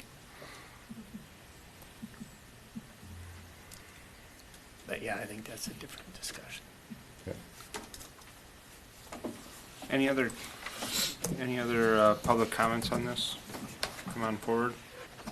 My name's Darren Peterson. I don't live in Dayton, but I have a business on 113th, 17171. I'm not so much speaking on behalf of my business as much as I am a landlord. I don't own any residential in this area, and I don't recall exactly the square footage that we were talking about. Around 2,000 square feet, 1,900, somewhere in that ballpark. But I've owned a lot of property, residential, that needed some work, and from my perspective as a landlord, I've often felt stigma, if you will, that I hear a little bit, and I think the community would be quite surprised. I would expect, I'm not in the business of residential construction, but something like this would cost, possibly $750,000. And the bar that I would set for my tenants would probably be, higher than a lot of times you might find in some owner-occupied residential. I heard some discussion about, limitations on how much renters you can have, and I, of course, live in my own house. I've lived in my own house for 20 years. And that has given my family wonderful benefits. At the same time, there's a huge shift, I think, that's going on in our country, where there's a lot of people that are preferring to rent. So I think some of those, I hate to use the word stigmas, might be re-questioned in the future moving forward. So just some thoughts from a bystander. Thank you. What is your address? I'm sorry. 17171, 113. Thank you. Okay, thank you. Thank you. Anyone else on this for public comment? All right. With that, we will close the public hearing at 8:18. I've been rethinking, well, I'm still in favor, but I've been rethinking my alleyway access, and Mr. Lucero, or Ms. Lucero, on your behalf, you guys do own the 2 properties on Robinson Street right there. You have neighbors adjacent to you, behind you, that are built to the property line. It might be actually in your benefit to include that as an easement now, especially if you're going to be selling this property. And so it gives you rear access to your 2 properties, albeit, on Robinson, albeit only half, but it gives you that in the future. So that's something to consider as well that you may want. I would still push for it. Yeah, I don't think it does any harm to the property either by having it in place. If Having it that. never gets used, it never gets used. Yep. Just, yep. So that was the only other additional comment I had as we were sitting up here. I don't know if anyone else has any other. You know, the only thing, and this goes to staff, but when they came up with the framework plan, did they talk about architectural styles, anything different than what's in GMU 3?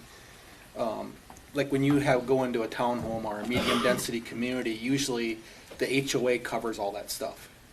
In this case, we don't have that. And I'm not saying we necessarily should, but maybe we should have some generic architectural standards, something to consider.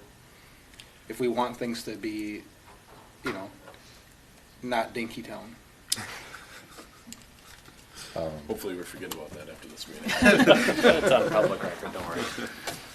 Okay, But because, I mean, obviously the next building next to this in 10 years, 20 years, whatever it is, it's going to be different. Sure. But, you know, how different is going to be the question, I guess. Sure. And Okay. if we Yeah, can I mean, somehow control a little bit of it with some architectural standards.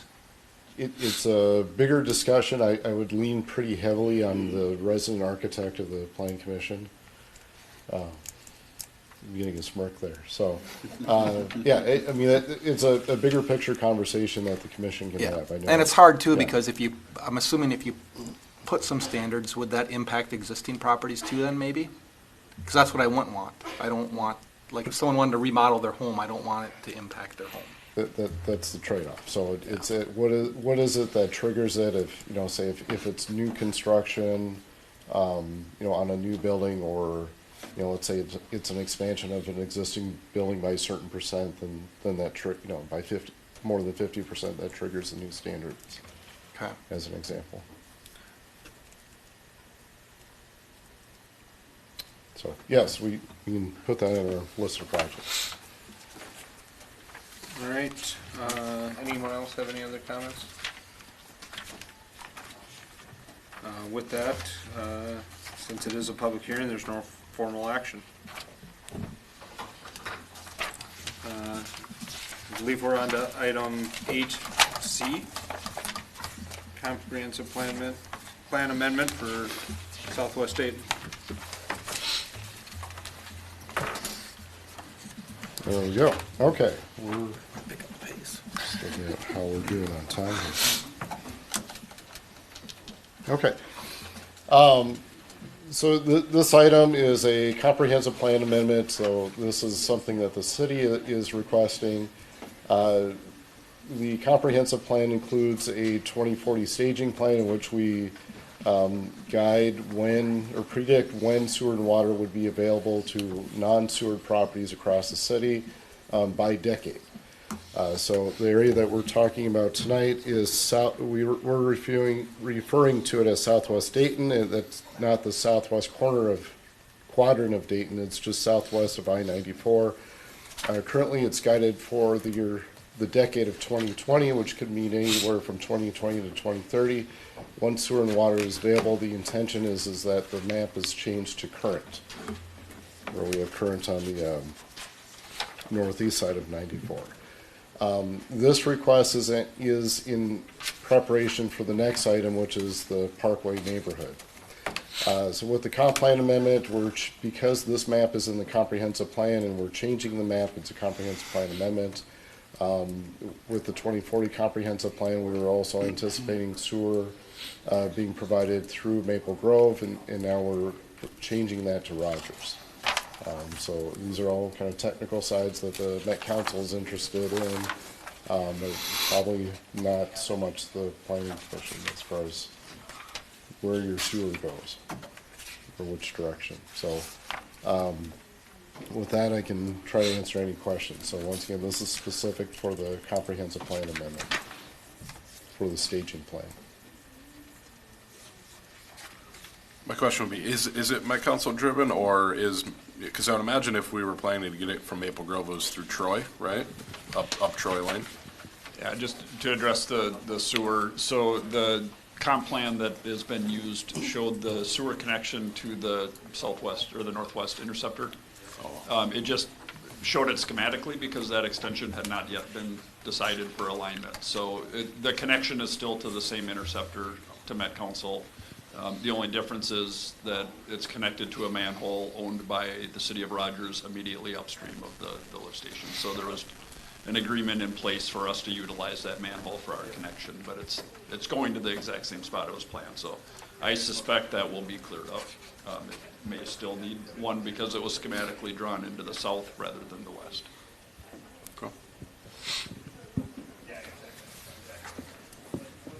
I don't have any comments or concerns. I have nothing for staff. Yeah, this is a public hearing. Yeah, I don't have any comments. With that, this is a public hearing, so we will open that at 8:25. Anyone here on this item? Mr. Chair, I would add, I did receive one email, and I'm not sure if it was specific to this item versus, well, I think it was, versus the Parkway neighborhood. And kind of the question is, what is planned for this whole triangle area? How much traffic and noise would be generated was kind of the concern.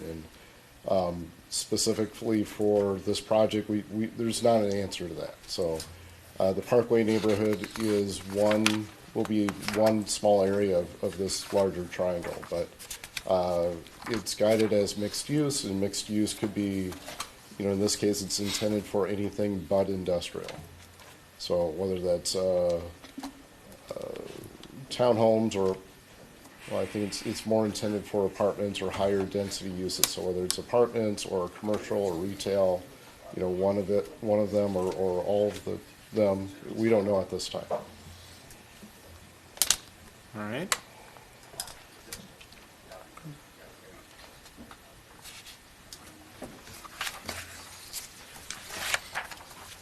Name and address. My name is Steve Cherhart. My address is actually 1 Sunshine Lane. That's St. Paul, Minnesota 55127. I'm one of the 8 partners on the very upper triangle piece. It's about a 13.88 acre site right off of Brockton Lane in 94. And I just came tonight just because we got the notice and was wondering, is there a specific time frame for these utility improvements? Are there any planned, shared costs for these assessments to bring sewer in? What do you see as that? Because we've really been sitting on this land for a long time. We're seeing our taxes go up considerably, and yet we still don't have utilities or even road access. Mm-hmm. And there isn't seemingly a plan, and theoretically all we could use it for is agricultural today. So we'd really be curious to find out what is the specific timeline. Will there be road access brought up to our site at that same time utilities are extended and sewers are extended, and how will those costs be shared? Sure.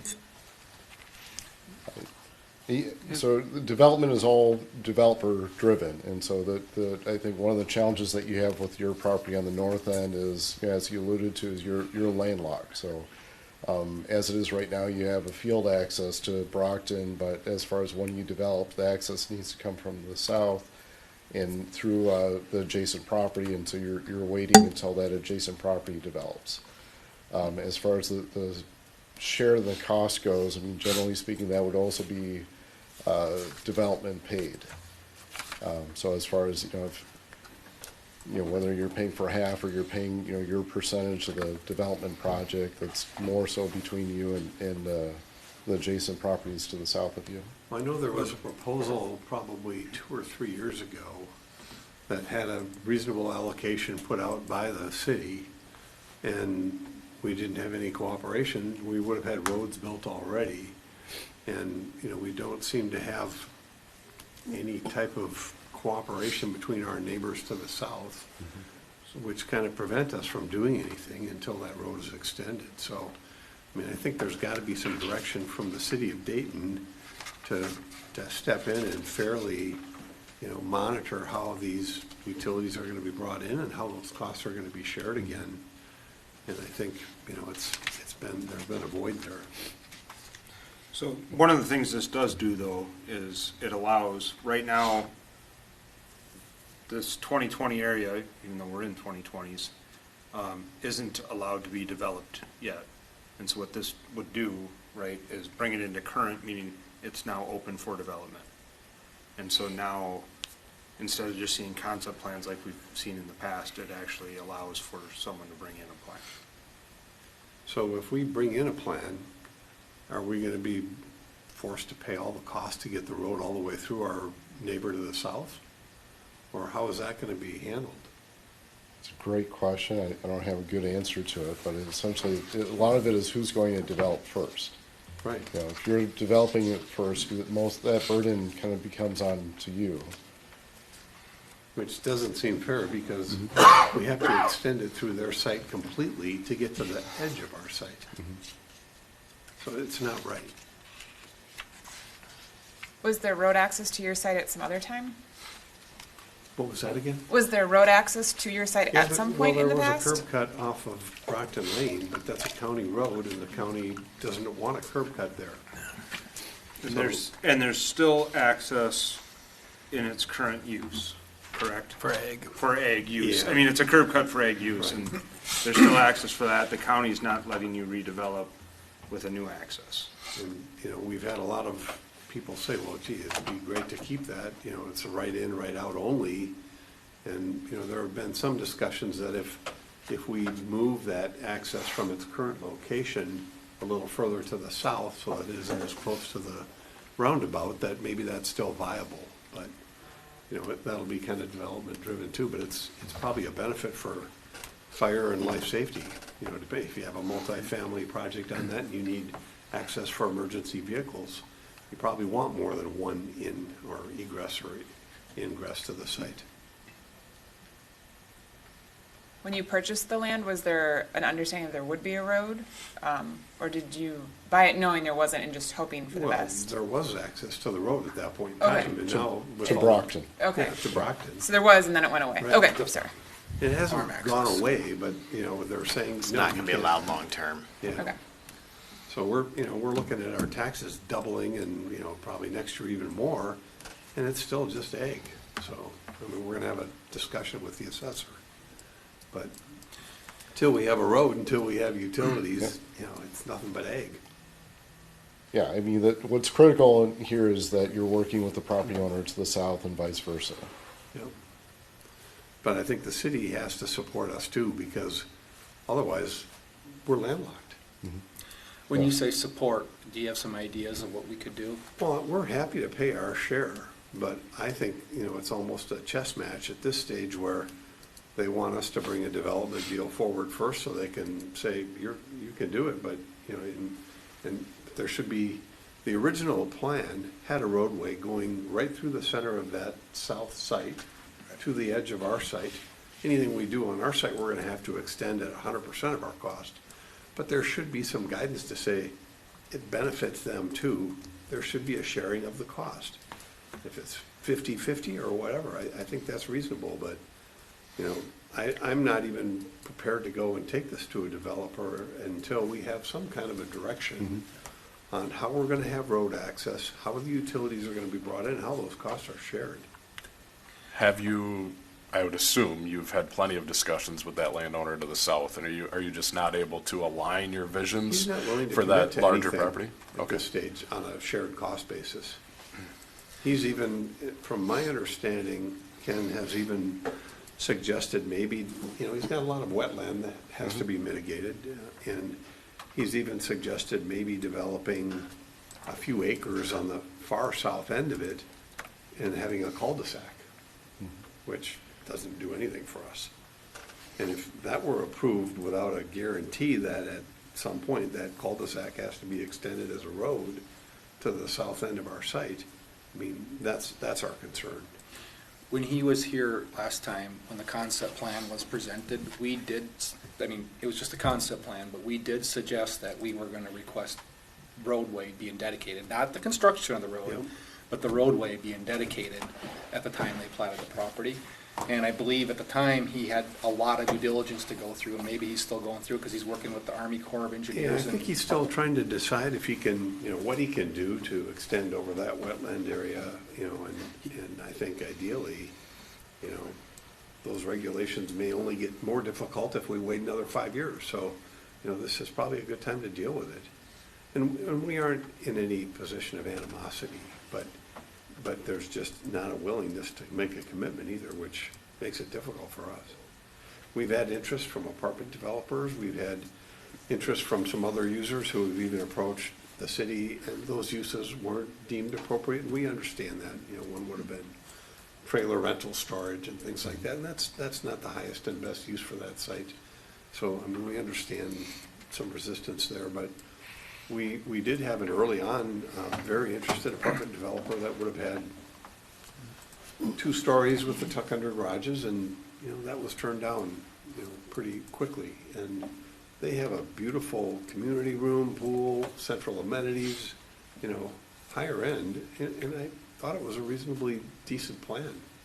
So, you know, we've got some new interest, and we're guiding any apartment developer interest to have underground parking, higher density, higher quality, and it's just a matter of when rents in the area will support it. And I think it isn't a matter of if, it's just a matter of when, and with rates rising as they have.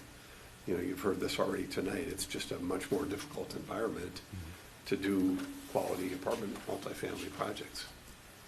I don't think the demand is there for hotel yet. You know, the demand for industrial has been there, but that's not also the guided direction, and we're trying to cooperate with you on that. But, you know, that's where the bulk of the demand is in the market right now. It's not going to be a corporate office headquarter. I'm a commercial real estate broker in my profession, and I do a lot of office leasing, and the office demand is just falling through with hybrid work models, and it's not going to be a corporate headquarters site. Mm-hmm. So, I mean, really, we think the best, highest use is going to be a multifamily quality project with some density. And we just would ask that, you know, if you can give us your support to try to fairly allocate these costs as we go through our neighboring site to the south. That's important to us. Sure. And we'll try to do everything we can to make it, you know, the best development possible that it can be for the city of Dayton, because it's such a visible location, and we have the higher elevation there. Our whole site is pretty much buildable, so we want to do what's right for the city long term too. And my partners and I, you know, when we acquired this roughly 5 years ago, you know, we said this could be a 10-year development, this could be a 10-year hold, and you know, we're prepared to be patient, but we didn't think the interchange would be completed in 3.5 years either. So I mean, now I think, you know, we're still patient. We want to do the right thing, but we also want your help as we move forward and we do find a good user, that we're not held hostage in a negotiation to extend the road and the utilities through our neighbor's site, which will completely benefit them as well. Yep. So I appreciate your time and listening. Steve, what was your last name? Chirhart, Chirhart.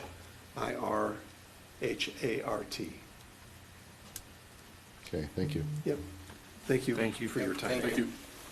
And we hope to see you again.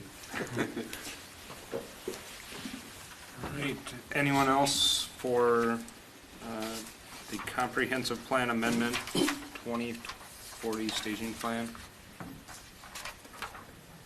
I guess with that, at 8:38, we will close the public hearing on that. I will make a motion to approve the amendment to the 2040 comprehensive plan to open up the southwest Dayton, southwest of 94 to 2020 staging. To current? To current. From 2020 to current. Second. I've got a motion from Darren, a second from Nick. All those in favor? Aye. Aye. All those opposed? Motion passes 5-0. All right. Next item. Item 8D. Dayton Parkway neighborhood. Thank you. Okay, so this is, I'll try to summarize this as best I can. So the Dayton Parkway neighborhood is located in the same general area, southwest Dayton. There's multiple applications with this. So we have a comprehensive plan amendment, zoning map amendment, preliminary plat of plan unit development for conservation subdivision, a conditional use permit for a PUD in multifamily in a shoreline district, and a site plan review. A number of these applications are dependent on the completion of an EAW or environmental assessment worksheet. The EAW will take several months to complete. The city is statutorily is not able to approve a preliminary plat until the EAW is complete. So although this is a public hearing to recommend approval for all these items, staff is requesting that the Planning Commission table it. Staff's overall intent for this meeting is for the Planning Commission to provide feedback on both the apartment project, which is, I'm going to call phase 1 of the project, and the overall project as far as is there anything that you would like to have changed that is a significant change, which the developer can work on those while the EAW is being completed. So my goal of what I'm trying to avoid is for the developer to come back in the spring once the EAW is completed and is asking for approval of all these different projects, and then for the Planning Commission and the council to say, but wait, I want to change X, Y, Z, and then it's another month or 2 month delay to redraw everything. So this is sort of, say the Planning Commission reviewed the concept plan for this back in July. This is going to be a second stab at what you might want to consider as a much more fine-tuned concept plan. So once again, the preliminary plan is not complete. We need to go through the EAW process. There's a number of questions on floodplain elevations. We'll get through all that, but it's more so, what do you guys think of the apartment layout? And then what else do you think of the overall layout of the project? So that's kind of the quick summary. So the project location is southwest of the interchange. So here we have Interstate 94 and Dayton Parkway. This is kind of going through all the different applications that or reviews that are needed. This is the overall layout of the project. So once again, here is Interstate 94 and Dayton Parkway. A new street is proposed that would come down through and then dead end at the Maple Grove city limits. It's the expectation that this would be extended south as the land in Maple Grove develops. And speaking with the city of Maple Grove, I guess they don't foresee this as being a connection. So this is going to be a long dead end road where however long it goes. South of this property is the Hindu temple. And it's my understanding that they have some interest in developing a portion of that, but I'm not privy to exactly what development that would be. But once again, this is a long dead-end road. Phase 1 for this will be a 180-unit apartment building. On here, it's shown as 2 buildings. There's actually one underground garage that connects the 2 buildings. The developer can maybe speak again to phase 2 and 3, but just kind of going through north to south. This is planned for some type of commercial development, whether it's a convenience store or some other type of retail. Item 4 here is another apartment building, so we have, I should say, 2 apartment buildings that are 120 units each. Area 6 is what's phase 1, so once again, this is 180 units total. And then area 9 is a clubhouse with a swimming pool. Area 8 on both sides of the road here are townhomes. And then we have an existing wetland complex here in Woods, and then a much larger wetland complex in area 10 and then area 5. So that's the general layout of the project as a whole. On the south side, we have what appears to be a road. This is intended to be an emergency access road from the cul-de-sac to Brockton, which is well off the screen to the left. And then also we have planned a regional trail connection for Rush Creek. It's just Rush Creek Regional Trail. So the Rush Creek Regional Trail follows Rush Creek, which through this property is more of an agricultural ditch. But eventually the Rush Creek Trail connection will connect Elm Creek Park in Dayton Maple Grove to Crow-Hassan in Rogers and Rogers Hassan, formerly Hassan Township, but Rogers and Corcoran area. Okay. Let's see, here we have, and I'll go through these slides and just to summarize, and then we'll get into questions. This is the landscape plan, so phase one specifically are the apartment buildings where we have extensive landscaping around the buildings, as well as kind of a boulevard area along the street here. Here we have the grading and drainage plan. We have a number of engineers on the Planning Commission, so I thought you guys would appreciate that. More of the landscape plan. I gotta get rid of this. Here. No, I can't leave. Okay, we'll muddle through this a little bit. So on the screen here is the layout for each floor from the garage through the 4th floor. So once again, you have a garage that is underground and then 4 floors above. Most of the amenities are going to be on the 1st floor, although floor 2 and 3 are equal to each other, and then floor 4, there's a few other common amenity spaces. So here we have elevation drawings, as well as the view from which matches what drawing. So here we have the large one is 1. This is the view off of 94. So as you're driving around along 94 northbound, this is the view that you're going to see of the project. Critical issues, there are 6. Number 1 is completing the EAW. This is something that cannot be solved tonight.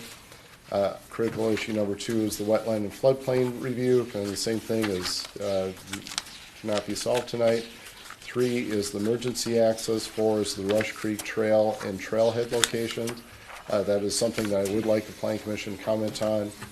Item 5 is reduction in parking. So this is a planned unit development. With that, there can be deviations from the requirements of the city code. The developer is asking for some deviations in parking standards. And then item 6 is the public benefit of defining what is the public's benefit as a conservation development. Again, to put an emphasis on this is that the staff is requesting that the Planning Commission table action on all items to allow the EAW to be complete. To try to summarize each of the critical items, there are 2 things that are triggering the EAW. One is if there is proposed or planned construction of 375 units or more of attached housing in a sewered area, that requires an EAW. Overall, this project is planned to be 630 units, I believe. With that, the EAW doesn't necessarily get triggered until that 375th unit. However, the street construction through Outlot A does impact more than 1 acre of wetland, and that wetland is connected within the floodplain, which is connected to Rush Creek, and that does trigger the mandatory EAW, and that's the reason why the EAW has to be completed now and not wait until that 375th unit is hit. Item 2 is wetland and floodplain review.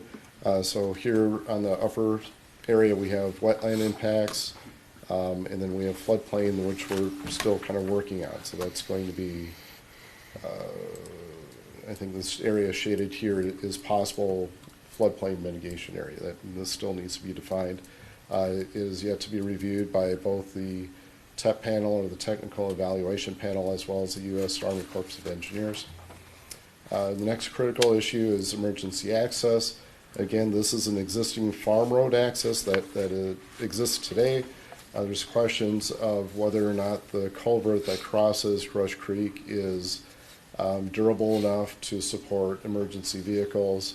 Also, this area is within the floodplain, and so there's questions of whether the access needs to be elevated or not. The emergency access needs to be elevated or not, and is it elevated above the 100-year floodplain or at what point? So, let's see. For Rush Creek Trail, in conversations with Three Rivers Park District, and this would be a regional trail, the Park District is agreement on the alignment, so generally speaking, this would come somewhere from along the creek area in Maple Grove, and I don't know if they have a chosen alignment through Maple Grove or not. Sounds like they do. But through this project, it would go north along the townhomes up to the proposed street, and then follow the street up to Dayton Parkway, and then go west. And then from Brockton, I guess I'm not sure where it goes from there, but there is a plan. This, looking at and referring to the map at the bottom, here we have Crow-Hassan Park to the west and Rush Creek, or Elm Creek Park to the east. We're at the halfway point, and so the desire here is to have a trailhead somewhere in this area. With this project, in wanting to be more, put an emphasis on the natural area, there's a great opportunity to take advantage of the trail as an amenity, as well as to have a trailhead. And so a couple of ideas that staff has is, one is co-locating a trailhead with the clubhouse location, as well as, or locating it on somewhere in the corner and incorporating that into the commercial development. So the idea here is, if a trailhead could benefit or cross-benefit between the commercial area, if you have a trailhead, it might be a great location for, whether it's a restaurant or a bike shop or something that relates to trail users. If it's co-located with the clubhouse, it's more of probably a direct amenity to the residents that are using the clubhouse or this project. What is a trailhead? It's, at a minimum, would be 10 parking stalls, space for a kiosk, so just a big map of, you are here, and then some type of a bathroom facility, whether it be a portable toilet or a permanent toilet that's hooked up to sewer and water. So the next critical issue is deviations from the city code. So we have two items here. One is a reduction in the number of parking. So the developer is asking for a reduction in 19 parking stalls. This is surface stalls. And then second is a reduction in parking stall size. The city code requirement is 10 by 20 foot parking stalls. That 20 feet can be reduced to 18 feet in length if the vehicle is allowed to some type of an overhang. So like if you're parked up to, whether it's a sidewalk or a curb stop or something, and you can hang over a couple feet, or whether it's grass area, if it's you're in the interior part of a parking lot, it's intended to be 10 by 20. 10 by 20 is large. I guess from my experience, most parking stalls are 9 by 18. That is what the developer is proposing. Within the garage, there's a few compact garage stalls that are being asked for, requested, and I believe those are 8 by 16. 8 by 16. And there's 16 of those out of 180. So otherwise, other than size, we're very close to meeting standards. And typically with a PUD, the idea is it's kind of a give and take, where the developer is asking for a lot of items that would normally require a variance, where there's not necessarily a hardship to justify those, but you can justify it as a PUD. In this case, the only deviation that the developer is asking for is a reduction in parking stall size in 19 stalls out of, I can't remember what the total number is, but like three. So we got 359. So a reduction, 359, and you're asking to be short. It's a very small deviation, is the point that I'm trying to make. Well made. I'm sorry? Well made. Well made. Okay, thank you. So the last critical issue, I'm hoping this is the last, is what is the public benefit as a conservation development? So within the comprehensive plan, it does designated several areas of the city as a greenway overlay. So the idea is the intent is to try to connect different greenways and natural corridors. And so in this case, there's a greenway that covers Rush Creek, and then it also ties into the wooded areas that are to the north here, as well as to the east. There's always a balance for development, so you can have, in this case, it's obvious the wetland and much of the floodplain, or most of the wetlands and floodplain, are being preserved because that's what we do. There's a lot of the wooded areas that would likely be removed or need to be removed in order to build buildings. And so the idea is what is worth saving? We want to identify that early on and put a big emphasis on this. Conservation developments within the ordinance does require a natural resource inventory. That has not been completed, but the completion of the EAW is likely to include a lot of probably all the information that would be necessary within a natural resources inventory. The ordinance also does require a tree inventory, which has not been completed. That will be done this winter. It will be done well in time for when the preliminary plat comes back to the Planning Commission. Okay. Questions? So one question I had, and maybe it's something we should discuss here. I know John mentioned tabling it. I was thinking maybe along the lines of maybe we make a motion and then table the motion. Just for the fact that then we don't have to revisit everything that we've discussed to that point. Or maybe we do. So If you technically, gotta amend the motion, then, The motion will be to table it, though. yeah. yes. Okay. So if I were super organized, what I would have, I lost track of how many applications we have. So if there's, say, 7 applications, there might be 7 different resolutions. Okay. In which case you would take action on, say, resolution 1 and table, 2, 3, 4, and so on. Okay. In this case, I don't have resolution, so it's sort of an all or nothing. Okay. All right. That was the only thing that really stood out in my mind. Any other questions for staff? I have a question about the parking. You were saying that 10 by 20 is pretty large. And it is I have a small car, so it is for me, but I parked next to 3 giant trucks in the front and didn't seem very small for the giant trucks. And I feel like trucks are somehow getting larger every time I go on the roads. So I have a little bit of concern about all of them. We have compact parking. Do we need to get to a point where we have dedicated truck parking? You know what, for the upper parking lot, to do that in certain areas, it'd be very easily accomplished. Why don't we have you come forward and, Have a yeah. good day, guys, nice to see you again. Good to see you. Have the applicant come forward. You didn't have best last time. Yes, this is Ben. I'm Michael. Ben Doers with Castles and Architects. Yeah.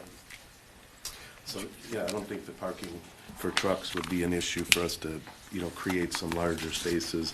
And I think it's actually appropriate, given that we have some, that variety. So, right, that's not a problem. Yeah, absolutely, and I think there's a couple spots in the garage, even that you could, you got an extra foot or 2, you could maybe just put those. Just make sure there's room from the back end, because truck people have to back in for some reason. Yes, why is that? I don't do know. not understand. I don't get it either. Just pull into a safety. parking spot like a normal person. I feel absolutely attacked. Exactly. Yeah. Let them get attacked. But you're absolutely right. Anywhere I can back in, I'm backing into. So, yeah, you're not wrong. Yeah, I have less concern about the reduction in numbers, but the reduction in size just maybe okay, but that's an issue. Yeah, I concur. And I think too, at this stage, we're proposing pretty much 2 stalls per every apartment unit, and I think we'd feel very comfortable with developments around here. The Rising Maple Grove project, for example, might be around 1.75. So we could, reduce the quantity a little bit, and I don't think there'd be any actual hardship on the development to make those work. So we wanted to be flexible on that. I think as a standard, the 9 by 18 is preferred, especially below the building, but absolutely putting some larger ones in there, that's something we could be more than happy to do. So you think you can fit some of the 10 by 20 throughout there, but the At least flexibility. 10 by 18. I mean, if a truck hangs out a little Yeah, I bit. guess so that maybe that's a good clarification. 18 becomes a little bit more critical. There's a lot of stalls that could very easily hang over, and we can make sure that we put those larger stalls where there's a the curb back. adjacent as opposed to a car across the way, so the overhang's provided. That would be great. Yeah, I don't have any concerns really with the number of stalls, provided the fact you're nearly right there, and it's probably still overparked. Right. Yeah, At least adequate. Yeah, I have no concerns because 111 units of the 180 are one bedroom or less, so That's absolutely I true. have no Yep. concern. Just referring to the parking plan, I guess a question or suggestion is, for the parking, the rows of parking that are along the grass area to the north, I guess would it make sense that, that these are 10-foot wide stalls, more intended for the truck stalls? That way, it's still 10 by 18, but you have the ability of overhanging. Yeah. And then whatever reduction that adds to it, the plan commission is supportive of that. If you just get rid of one normal space, it gives you 9. Yeah. You get 9, right? And that's 5% of the space. I think that's probably, do that. As a truck guy myself, I'm probably parking over on those by Right. the dog run there, I'm then in, back, yeah. backing right into it. Backing in. Yeah. You bet. I'm backing right, yep. I don't have a ton of concerns on parking. I don't know that parking's, of all the critical issues, the most critical issue here. The one question I have about parking kind of relates to your site plan is you've got stalls on each side of your main entrance. I was just wondering from a traffic flow standpoint of, so basically when you're coming in, all the vehicles are coming in, everyone that might be exiting is backing out. It just seems like if we could somehow, I was even looking where the dog run is, if there's somehow we could just get more stalls somewhere else and not have those stalls there. Right. It was a blooper. They got us on camera. Yep. I've got my foot now caught into this, and the chair's about to fall. Our resident actually. You don't make this. So I was going to get up and show you this. The entrances are actually over here. Yeah, I'm talking the entrance, the drive main entry. drive entrance. Yes. So when you first come into the drive entrance, you got 9 stalls on each side of the drive. Here.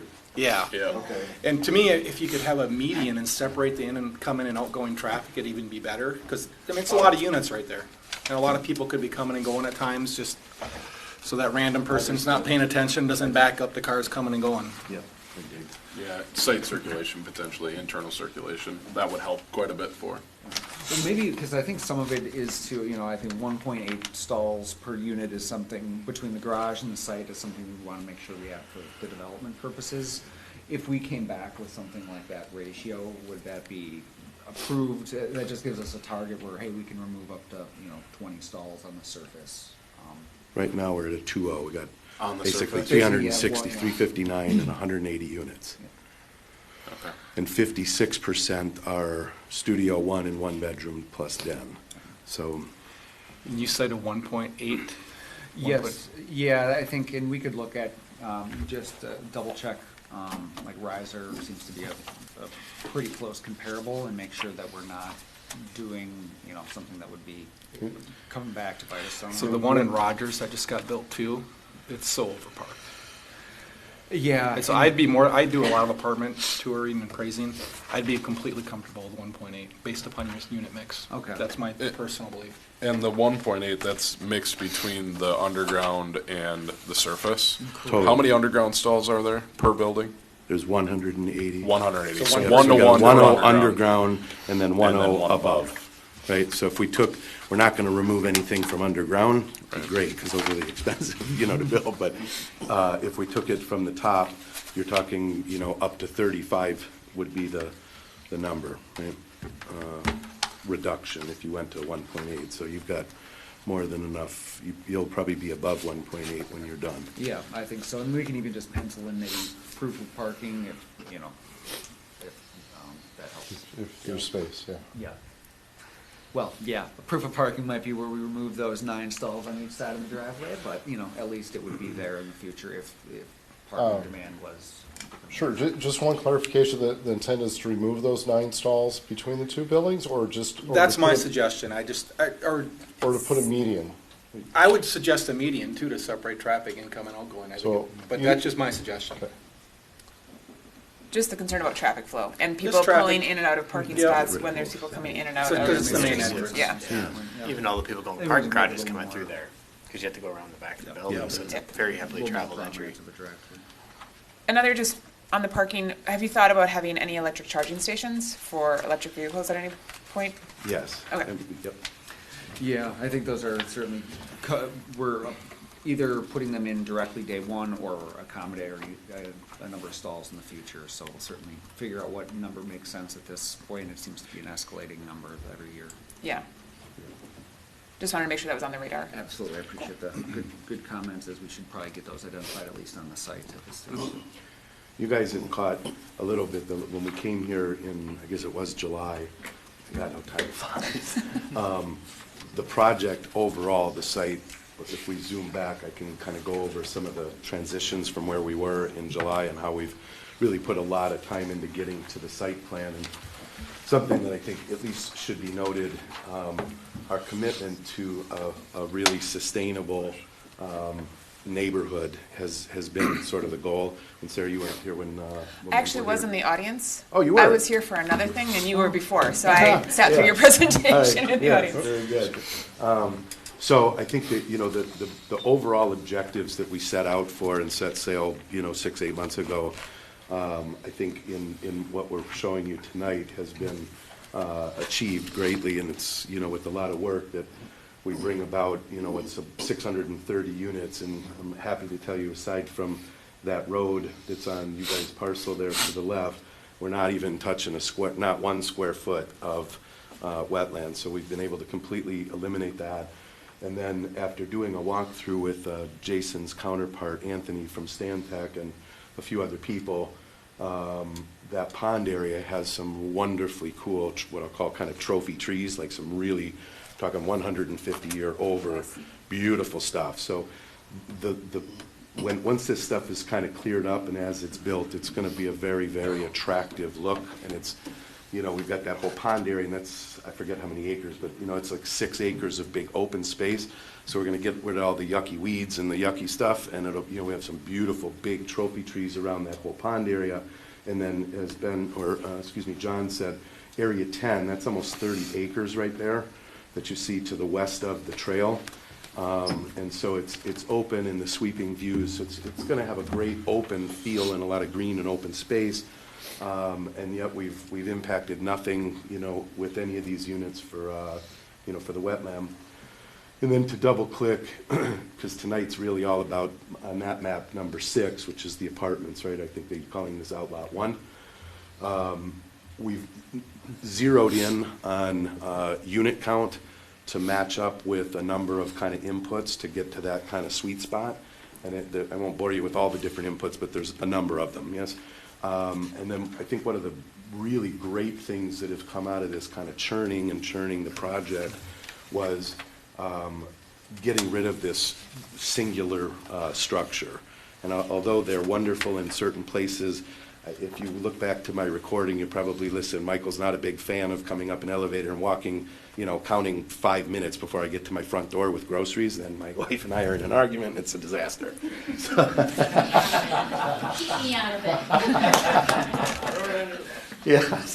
So if you're seeing our floor plan now, we've got a singular below-grade heated garage area, and then 2 buildings coming up out of it that are separate. So it's going to give the project a little bit more mass, a little bit more breathing space, a lot more glass all the way around the outside, because we've now, turned it into 2.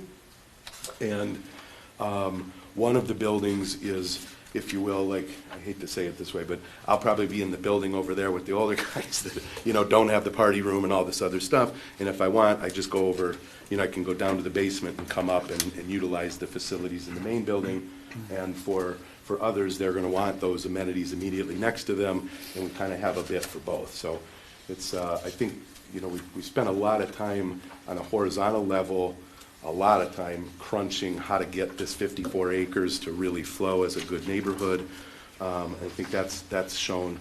And then this, plan here is, aside from this, storm of stuff that we found out in December about the EAW process, we were actually here today looking to, start what was going to be a preliminary plat in January. Truth is, as John alluded, state law doesn't provide for it, and we kind of moved the fence post down 4 months till May. But in the meantime, what you can count on from us, certainly is, I think mentally, if we have 3 cars on the road and they're all headed towards a May 28th, One of the cars is the civil and the architectural plans for this lot number 1. And you're welcome to, that's tonight, dive in, whatever questions, concerns, we make them. And then we got 2 new cars that we didn't have before. One of them is the EAW, and that's about a 4-month process. And then within that same 4 months, car number 3 is this wetland permitting, and that deals with the what do you call that, the Corps of Engineers. And so every indication that we have, we've broadened up our team and have a very, solid team, both at the architecture and civil, the core of us, but there's a contractor that has given us a pretty good, clean plan that'll take us through the wetland and the EAW, and bring that to us to complete sometime in May, and then we huddle up with car number 1, which is the plans, and hopefully get that approved, late May, early June. So I think tonight, right, is really about the 180 and... The EAW is about all of this though, right? Yes. Not just lot 1. Right, it's just, there's triggers but it covers everything, the whole project. As does, same with the wetland. Yes. Everything, when we get this done, we end up with a preliminary on the first phase, but then next year when we do the following phases, all that stuff is done. Survey work, wetlands, all that's out of the way. I do have a question about the road coming out. It looks like it goes on to the property actually next to the one the city owns, that is owned by the group that was just discussed about not being particularly cooperative. They're this. Are they aware, and are they playing ball, since we just talked about them? I don't know if I can comment so much. They have an active application right now. They've kind of gone dormant. We haven't heard any updates as of late, but they're far enough along in the process that we would expect them to go first. Similar to the other person that was here, I'm assuming if someone other than him paid for it, it would be done. Well, that's the location of the intersection in Yeah. general, though, right? Like, it has to be there. Yeah, and that's what I'm saying, he's benefiting in some way. But anyway, that's, Shaney you guys has- will yeah, figure that out. He's got the top and the bottom Yeah. parcels, and, yeah. But he's on board, and that's not going to be an issue for you, that he's going to be able to stop everything. I haven't any indication, and that would be not a fun day for me. No, that's why I'm asking if that is. Shorter. I mean, otherwise, I'll draw the bloody thing, we'll go get a different curve cut. Move it to the right, but Okay. as we've understood, nobody's given us indication like they're gonna Okay. pout about it or, Okay. whatever, and I think Darren. Yeah, and no different than the other applicant that was here, is if they built that road through his property, they'd be like, yes. Yeah. But no one, it's. And I guess that's maybe something for you to consider, is that short stretch, leaving the Dayton property to Dayton Parkway, Yeah. through Shaney's property. That may be your cost, but that's a lot smaller cost on this one Oh, yeah. than it is the Triangle property. Yeah. I just wanted to Yep. see, since we were literally just talking about It's them. ultimately, it's between what Johnny asked Between property between the owners. property Yeah. owners to hopefully reach an agreement. I will say, I really like this concept plan. I think it's a huge improvement over the last one. The other one wasn't bad either. It was a good, Right. we saw in 3 now on it, but, this is even better. I like it. Right. The one question I have, John, if you go back to the big concept plan, what can you tell, because there's townhomes here, and, we denied a application for townhomes on another property, but these soils are pretty tough, aren't they, in this area? So this, just to be clear, when you say townhomes, that's not exactly what those are. Those Okay. are, first of all, this whole is a rental community, so they're not Yep. for sale, or they're They're- not for yeah. sale. And what they are is 2-story units. They do have integrated parking as well as on, surface parking. Right, so they have tuck under garages. Yes, I mean, exactly. I just want to be careful, because that's what we told the applicant up here before that he couldn't do, and the difference here is, because I've walked this site myself, those soils are pretty bad down there, correct? Yeah, So my point being is it's going to be really hard to go underground parking almost. No, we're not doing any underground anything. Because of the soils? 100%. Well, not only that, but this is also near floodplain. Right. Yes, and so I went and Yeah. studied a bunch, Perfect. and we're gonna make all of that exactly Right. in the spec and exactly the mixture. We got it. So where But I'm it's going with slab this, on yeah, grade. where I'm going with this question is that if there wasn't soil issues or water table issues or floodplain issues, we probably would want a different product type. Correct. If that's, Oh, for but, sure. but that's what I was seeking confirmation Correct. on, is that, It's a good Yes. point, and yeah, really the trigger is the 100-year floodplain line, and we have to keep all garages or habitable Yep. structures above that for insurance purposes, if Yep. nothing else. Right. So Okay. yeah, those down there, the mid-density as we kind of refer to. If we could make basements, we would be doing it. It's cost effective in Minnesota to, add space Yep. and blah. But What's the tentative plan for the grade change that happens in that area? Are You know, you it's- stepping the road and having them at different elevations? Are you So flattening it out? fortunately, it's not even huge, because where the road is, West to east, pretty good. that's at the lower part, and the amount, let me say it this way, the flat land that we're bringing up we don't have to bring it up a whole lot to get above where it's, whatever the line is that, puts us above that 100-year mark. So, I don't know if that answers your question, but it's. Yeah, I mean, I can't read the plan, but I mean, there's a lot of contour lines, and I don't know if There those is are the 1 or road. 2 foot steps. Yeah, but I think it's- the road at that point would be probably about 10 feet above where the wetland was. Okay. Below that, I can get you the exact number here in a minute, but, yeah, it would certainly be higher. There'll be a great view of the wetlands. And I think while in the development does not touch any wetland within sort of the main property other than where the road comes through, there is a lot of adjustment of 100-year floodplain and building up to try to build up The left area. side of the Yeah, road. Yeah, so. That's the area that's gonna get built up, is to Yeah. the left of the road. And you can see with that blue dash line is what either is or was or is supposed to represent the 100-year mark. So that's as far over as we're gonna build. We didn't go really too past this. And so that's the area that'll get built up to accommodate the slab on grade. John, if you can go back to the color overall site plan. So, I mean, the apartment building phase 1 looks fantastic. I am really on board with what you're doing there. I feel like the future planning for these, I don't know, if they're not townhomes, I don't know what you're calling them, but. It was we call them mid-density or Okay, mid-rise. mid-density They're just area. rental townhomes. Yes, It right, seems that way. like that's anywhere. Like, I feel like you've really done a nice job to fit the apartments into the site and acknowledge the freeway, but yet give a cadence to all the green space around it, and then you just kind of plopped in a grid of the mid-density housing stuff. So I don't know if there's anything you can do in there to maybe get a little bit more green in the middle, or, I don't know. It's a tough part of the property to develop, and you know, I'm just looking at those middle ones, just like, it feels like they're just getting the short straw. Do you mean right? the ones where the 9 and 10 are? Right, flanking the 8. Yeah. And Right, I think, okay. I Right, see. on the right side there, those, like, Yeah, and I don't know, maybe it's just, it is what it is, but. So I agree with that completely. On plan, it looks really bad. We modeled the sizes off another kind of reputable community that actually is really nice, kind of on the street level, and I think it could find very appealing from a size and setback standpoint. With that said, I think we can work to refine that a little bit. We are still getting some data on the 100-year floodplain elevation. So the 3 buildings plus the clubhouse are, don't want to say wish list. We're expecting to be able to build there, but it's certainly not a definite. I think based on where the actual 100-year floodplain line comes in, we'll be between 560 units and the 630 that we're hoping for. Yeah. how many townhome units are there total there? 220. 220, and yeah, they're kind of so we, in our previous concept plan, we actually had 6-unit townhomes, and so basically 3 different densities: multifamily, mid-density, and townhomes. So these are, there's 20 units in one of those larger buildings, so they're smaller than what you would see for a typical townhome, but they're still 2-story units.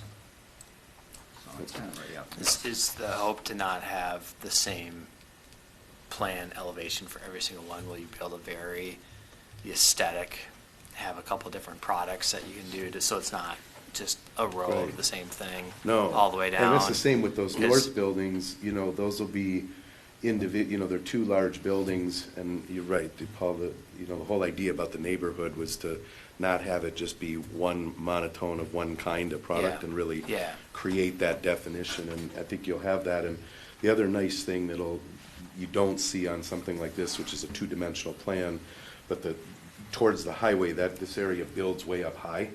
So, as John said, if you're in one of those buildings on the 8th side, you know, if you're up on the second floor, you're likely looking over the roof of those buildings on the 8 and, you know, into uninterrupted views, as is with the apartment buildings sitting, you know, quite a bit above. There's just, you know, very unobstructed views, so the openness feel is going to be quite good.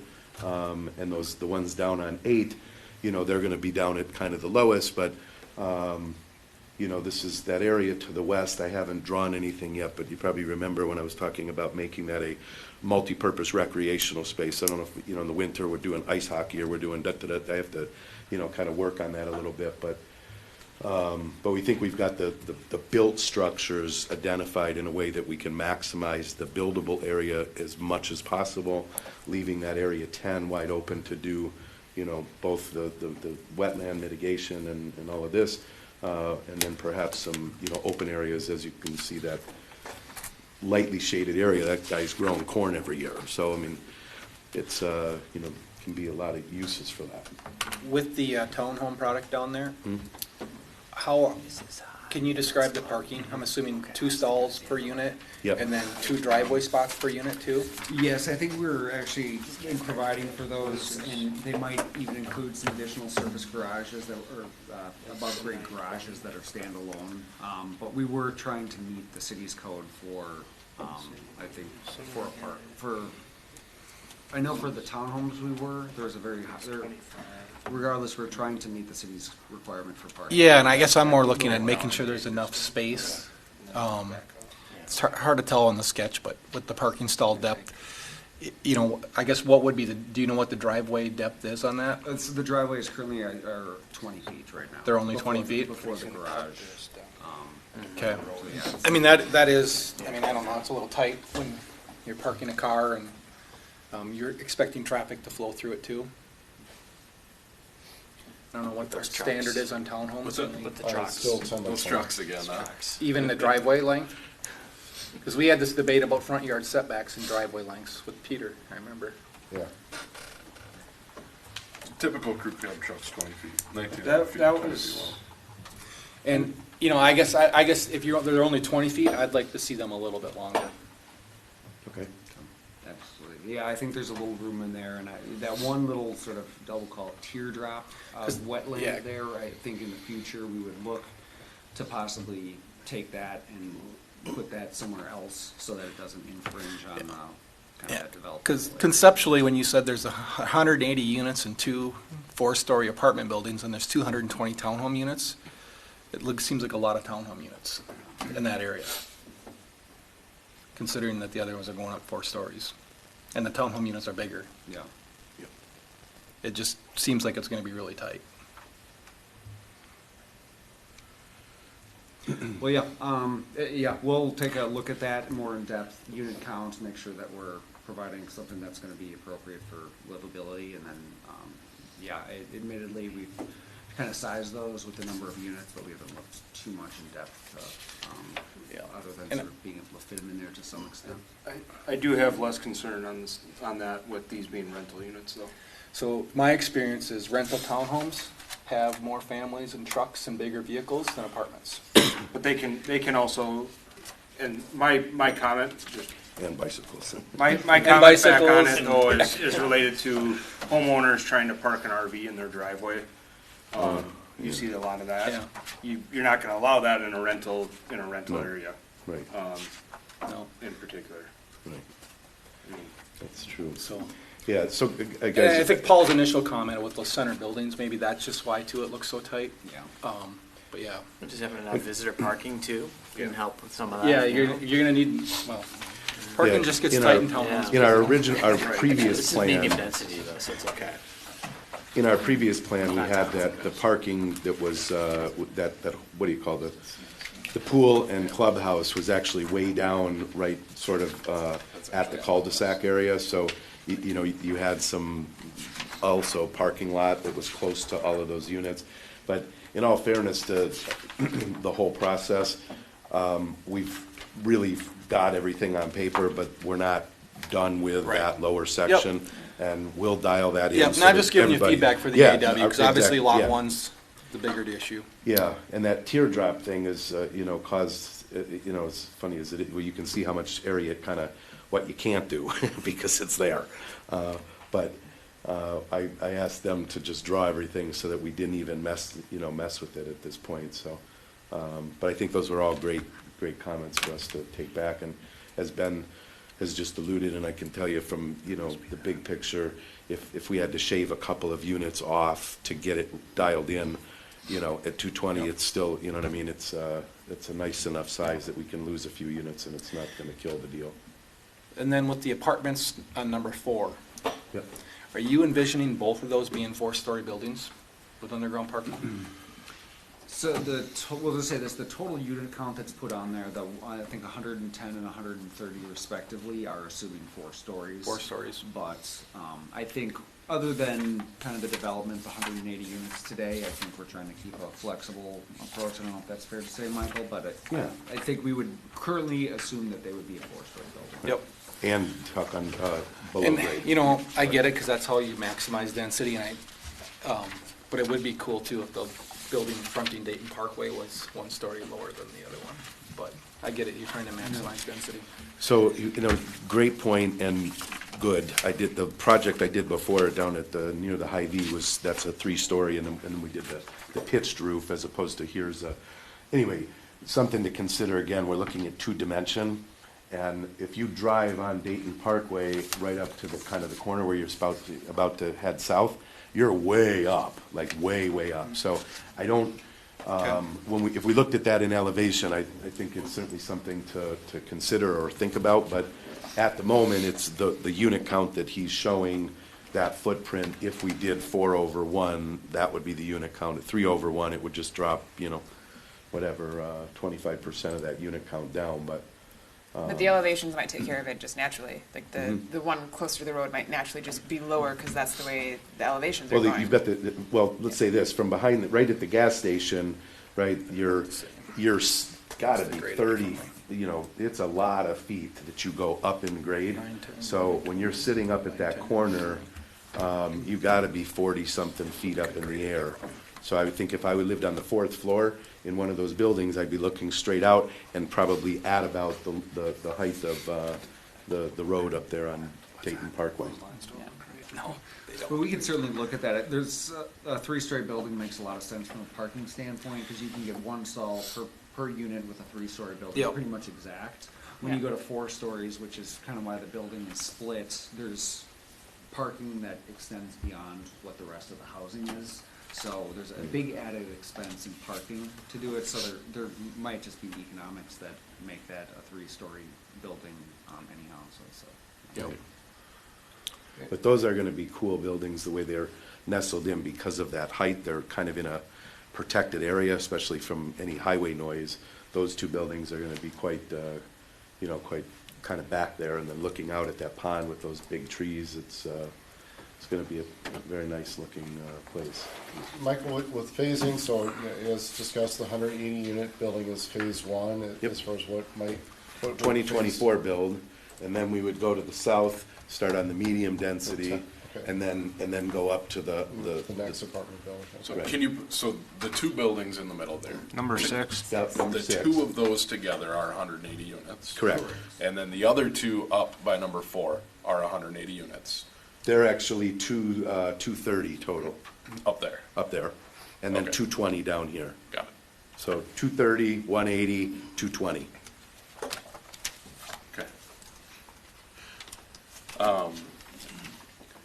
With the trail, one of those critical issues was the trailhead and running through there. One thing that jumps out at me is the trail on the west side of, I don't know, is that 8 and just down? So the trail follows the roadway curvature, great, I think that's good. But once it starts to head directly south, I think some more imagination might be needed there. I really appreciate the comment. I was staring at that tonight. It really bugged me. Yeah, especially in a. Either follow the road or do something different. Well, actually, I like it coming back behind those buildings, right? And it's a conservation subdivision. Can it have some windiness through that green space to the west there? We could, Is that we where can- could make it, whip-de-doo. However, so I've been working with the guy and the girl from the Three Rivers, and they because, imagine, so I ride bike versus walking. Mm-hmm. Bicycle people, they don't want the this turning at all, and so they like the straight on. we're not, Nick, at all adverse to, ebb and flow, and as I said before, this is, we taking it in steps.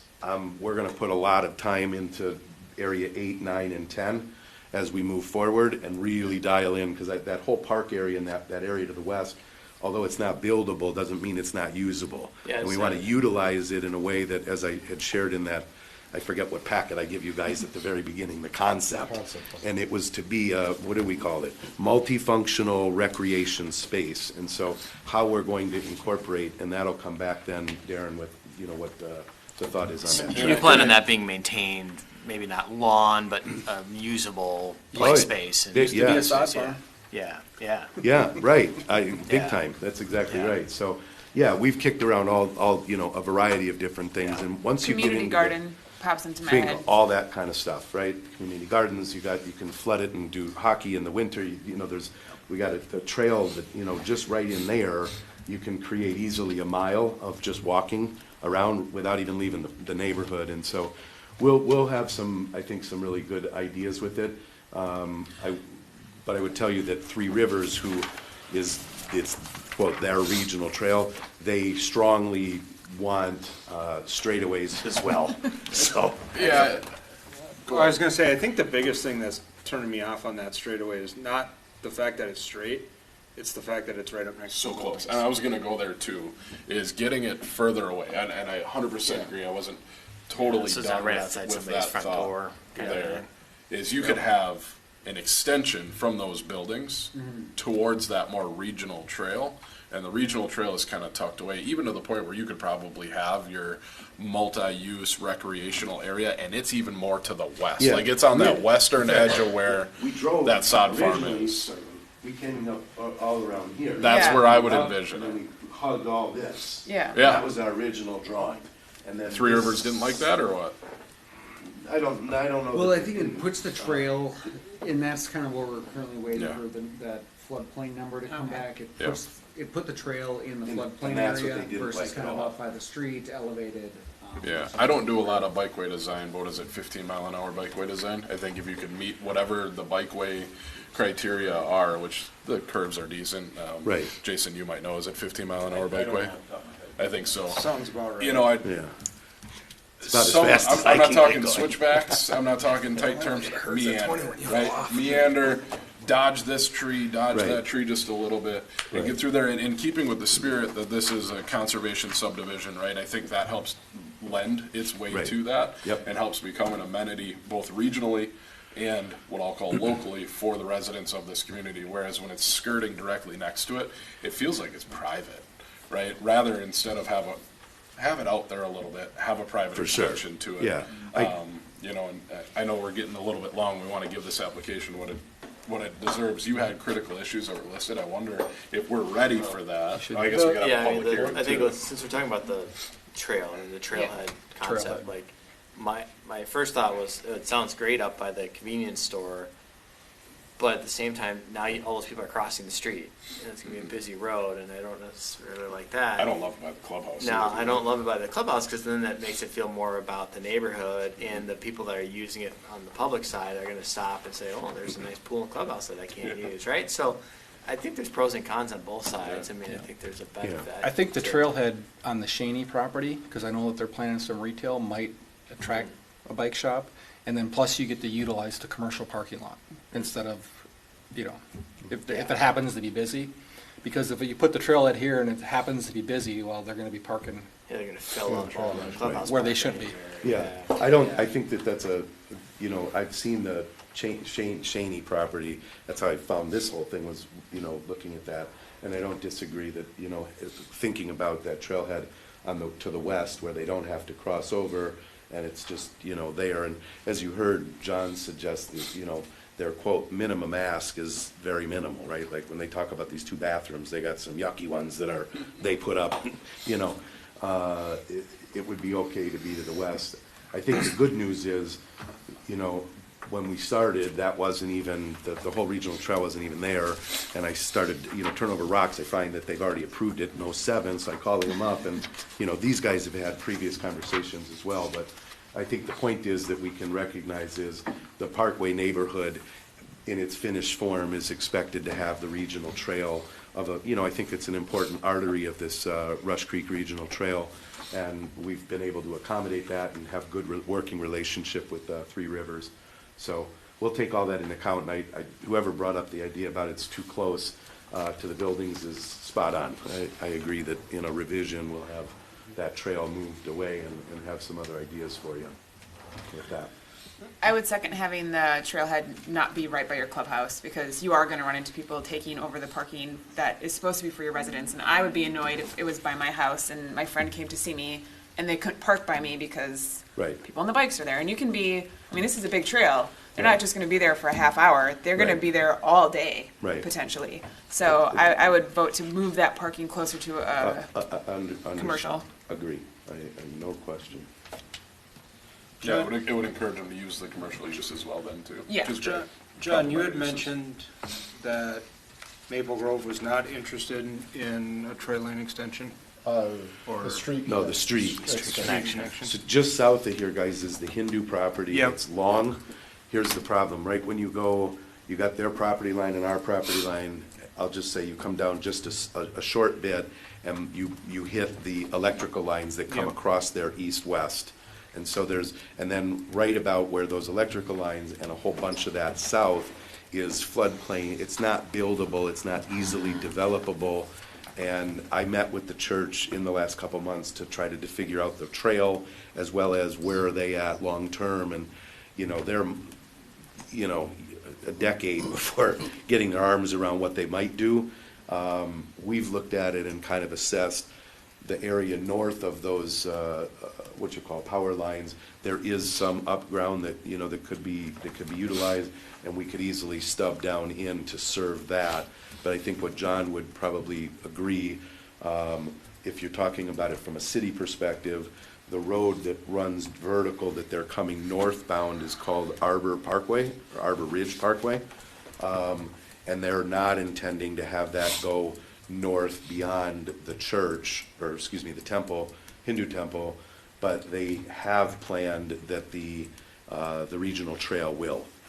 So, yeah, I guess my only comment on that, it's not the Hindu temple, it's the temple or the property next to it. That's where the trail's supposed to go, is on the very eastern edge of those guys' property. Because there's currently, it looks like half a right of way on the Hindu temple side. Yeah, the trail she said, or they said, was going to be, or the people, the Hindu temple said, their property line, there's going to be, let's say, 20 feet of nothing, and then the regional trail. So it would not, none of it would be on the Hindu parcel. And so there's when they plotted the Hindu parcel, they must have taken half of a roadway easement, or right away for a roadway easement is what it's looking like. But the other property to the west of the Hindu hasn't been developed. It is currently owned by Maple Grove Development LLP. That's, yeah. Right. And so I'm just wondering if Maple Grove is going to require them to dedicate the other half to then have at least somewhat of a north-south through that property. I get the power lines are in the northwest corner or northeast corner of that property. Yeah. All I'm wondering is, as we're talking about this, does it make sense for that cul-de-sac where you're going to kind of sweep around to that survey monument there? To go west? To the west just a little bit. It's not much. And maybe not in design, but more in land dedication when it comes to that point. I thought the same thing, but when I heard that Maple Grove didn't want to extend Troy Lane, I don't know the details behind that, but I'm pretty sure they mean they are not going to connect Troy Lane. No, they're not coming. If you got insight on that or not, that you can share. During the discussion, they made it very clear they have no intentions of bringing this down to 105th or 101st, whatever it is. The challenge is Rush Creek. They don't want to build. They don't want to cross Rush Creek. But they liked the idea of having this available for a private connection if the temple wanted to develop the north side without having to go across the creek to the south. So. Because that's actually the problem in our neighborhood, right? Maple Grove can't cross Rush Creek with a roadway, so. That's why they can, they don't want to. Yeah. It's expensive and regulatory and all that. As long as fire and police are good with the dead end road and the cul-de-sac and turning radiuses and all that stuff, I think. It's a big project, and So I guess there's a lot of Well, things to figure out. I guess I didn't. That emergency access road is not great. Well, no, I didn't think about, what's happening down in Sundance and with the D.R. Horton property right there, that's Maple Grove, and the fact that they enter and exit, they could easily, if they were to develop north of the creek, you wouldn't want to develop south of the power lines anyways, so you might as well. Is it possible that they don't want Troy Lane to be a collector type roadway? Because then it's going to connect right to Dayton Parkway, right to an interchange, and they probably want to get all that traffic down to their future County Road 30 extension that's going to tie it, I would think. I don't know. Do you have any insight on that? They didn't elaborate. Yeah. Just the continued use of Brockton Lane as the north-south was kind of what was Right, discussed, sure. but they didn't get into a lot of detail. But I had identified that same thing in my first go-ahead on the notes, is let's scoot this thing over to the west, line up with Troy Lane in case they change their mind. But then hearing what you guys have for plans for that open space area that's nice and flat, that would eat that up, you know, and I think we might have an opportunity to have good use of that green space, and getting the trail through that would provide regional benefit through there. Yeah, I don't know that Maple Grove would change their mind, but I had initially wrote that exact thing in my notes, was let's scoot that over. But hearing the presentation, hearing what you said, We could always, I don't know that they're gonna do that. Maple Grove could always cut the corner of the Hindu Temple if they want Yeah. to line it up in the future. Yeah. One other note that I'm speculating a bit, but the half right away, or what appears by as half right away. I don't know this, but it might be that that's just dedicated easement, because that is exactly where the 16-inch water main runs, that feeds the south part of Dayton. Okay. So it may just be a utility easement that shows up that way. Okay. I've seen that in a few other spots on the county's GIS where it was an easement that somehow got demonstrated as public right away. Fair enough. As far as the emergency access goes, is there an easement across it's the Elm Assets LLC property that the city can actually use that? So is that gonna be negotiated, or is it that big a deal, I guess, for a fire? It could be a very big deal. So the emergency access, there's a lot of things to figure out. One of them, land rates. If it, as shown, 2 is crossing the creek. I can't imagine, I've driven across that with my truck. It's not gonna support a I don't fire. think Gary's bringing an engine across it, so. I was nervous. Yeah. No, so- it just looks that way because there's no sides. The truth is, it's bloody. It's thick. Precast. Oh, yeah, they bring- You can drive a tank over the thing. They but- brought loads of sod across it, so it can handle a lot. I did have, though, I reached out just because Jason and I talked about this some months ago, and we've had somebody, get us set up with, okay, if it doesn't work, what do you do? And so they gave us pricing for these culverts and so forth, and at a proper time, a little bit down the road, we're gonna have, test it with driving radius and all this kind of stuff, so that, but something that, on that note, as I understand it, the emergency exit becomes, kind of code or law when we have 200 units or more. So up through this phase, we're only at 180, we're kind of good, but downstream, it's something that we'll know. And that road mostly is, this a triangular piece. Gentleman behind me is the owner. He's here tonight. He may be coming up and saying hello, whatever. But we know that this is something that'll have to be done in order to effectuate the second phases. And as John said, they got a bunch of stuff they got to study about it. Yeah, Yes. that emergency access, like you said in your presentation, not something we're gonna solve here tonight. No. There's so many other components to that, that I don't know, given the time that we've got to discuss it, probably not a huge one to discuss. Do you have that slide for the critical issues that you're asking of us? Because I think you asked specifically for staff to provide feedback, definitely on 1, and then probable on 2, and then just want to make sure that we get staff the direction they're looking for.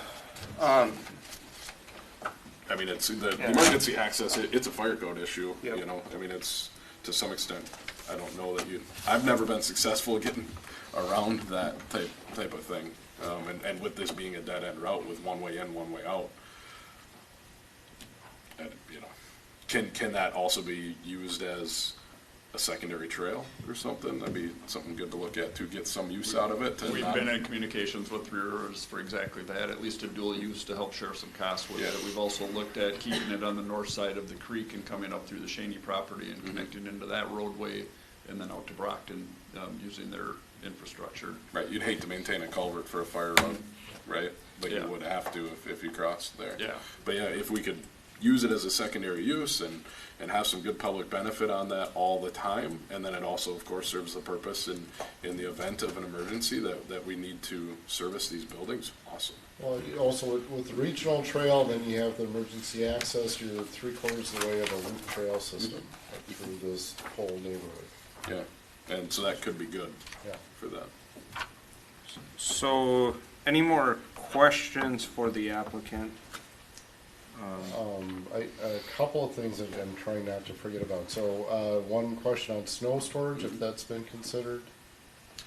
It hasn't directly, but there is quite a bit of site area on this. I think there would be dedicated to that. So could I chime in on that? Yeah. Because that's something that was on my list as well, but I was going to maybe tackle it after, but in a little bit. But you had mentioned 1.8 stalls per unit, and whether or not we'd be comfortable with that. From my perspective, as long as you're not using it for a bunch of snow storage, right? So, and I think I'd leave that up to the folks reviewing the plans in detail, whether they want you to show distinct snow storage areas.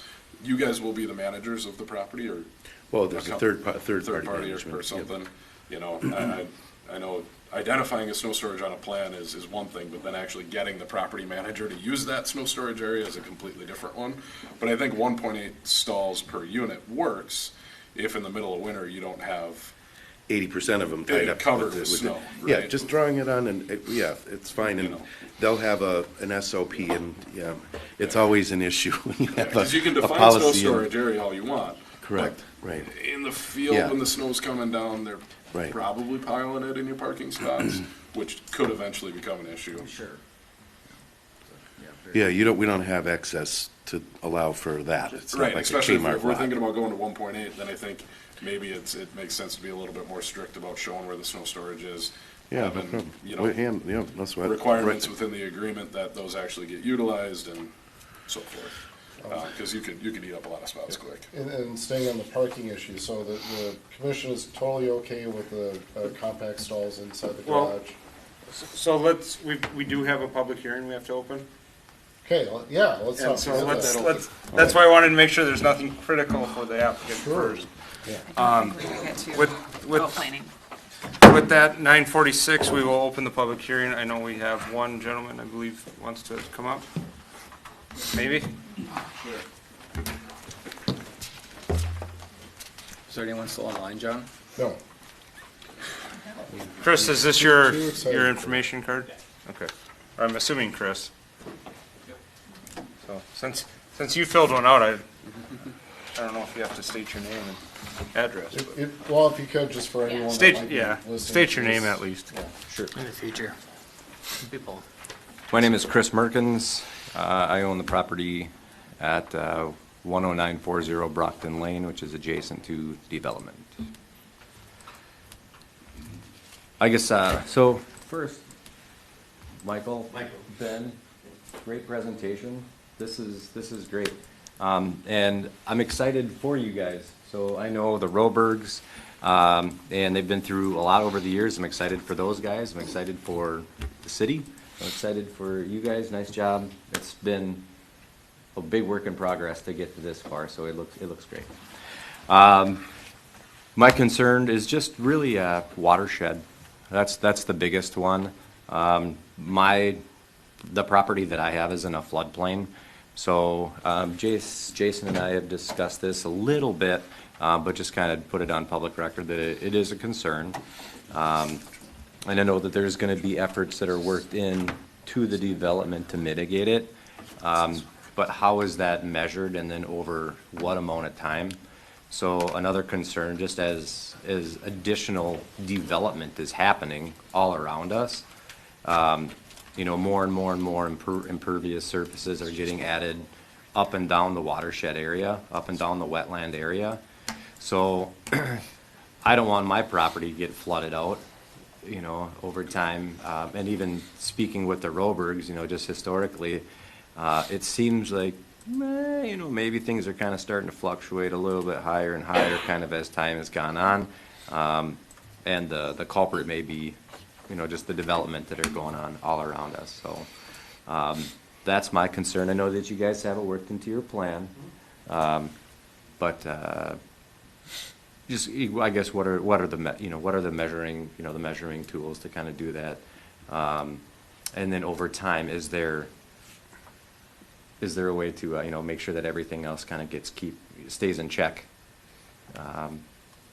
Water levels stay in check, you know, as time goes on. So yeah, I guess that's kind of a question. What do we do around that, just to make sure that that I don't get flooded out? Sure. Jason, I don't know if you can speak to all the environmental reviews and. Well, I mean, just generally speaking, as far as the stormwater, I just mentioned two things that are monitored. One of them is the quantity of runoff that is generated from the additional impervious. In other words, you're paving, now you have more water to deal with. Right. As part of the development, they'll be required to create basins to store that water and then discharge it at the rate that it does today. In other words, there will not be any more water leaving their site than there was previously, or at a faster rate at least.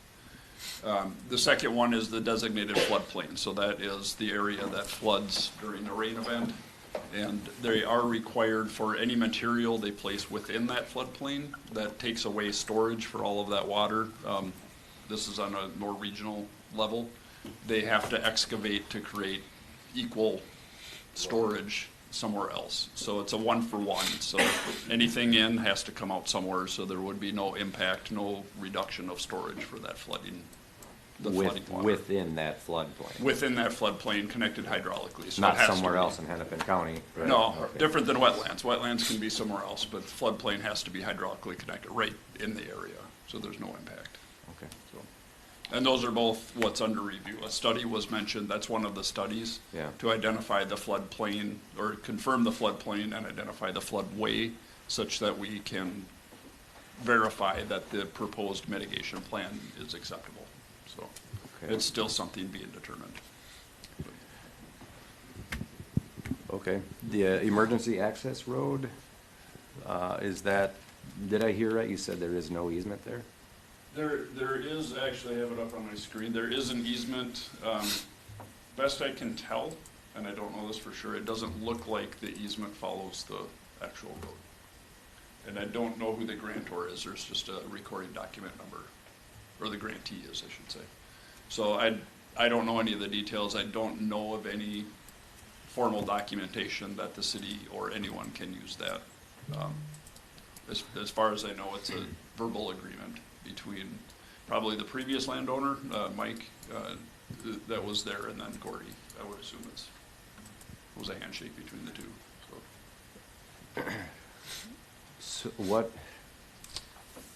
So if the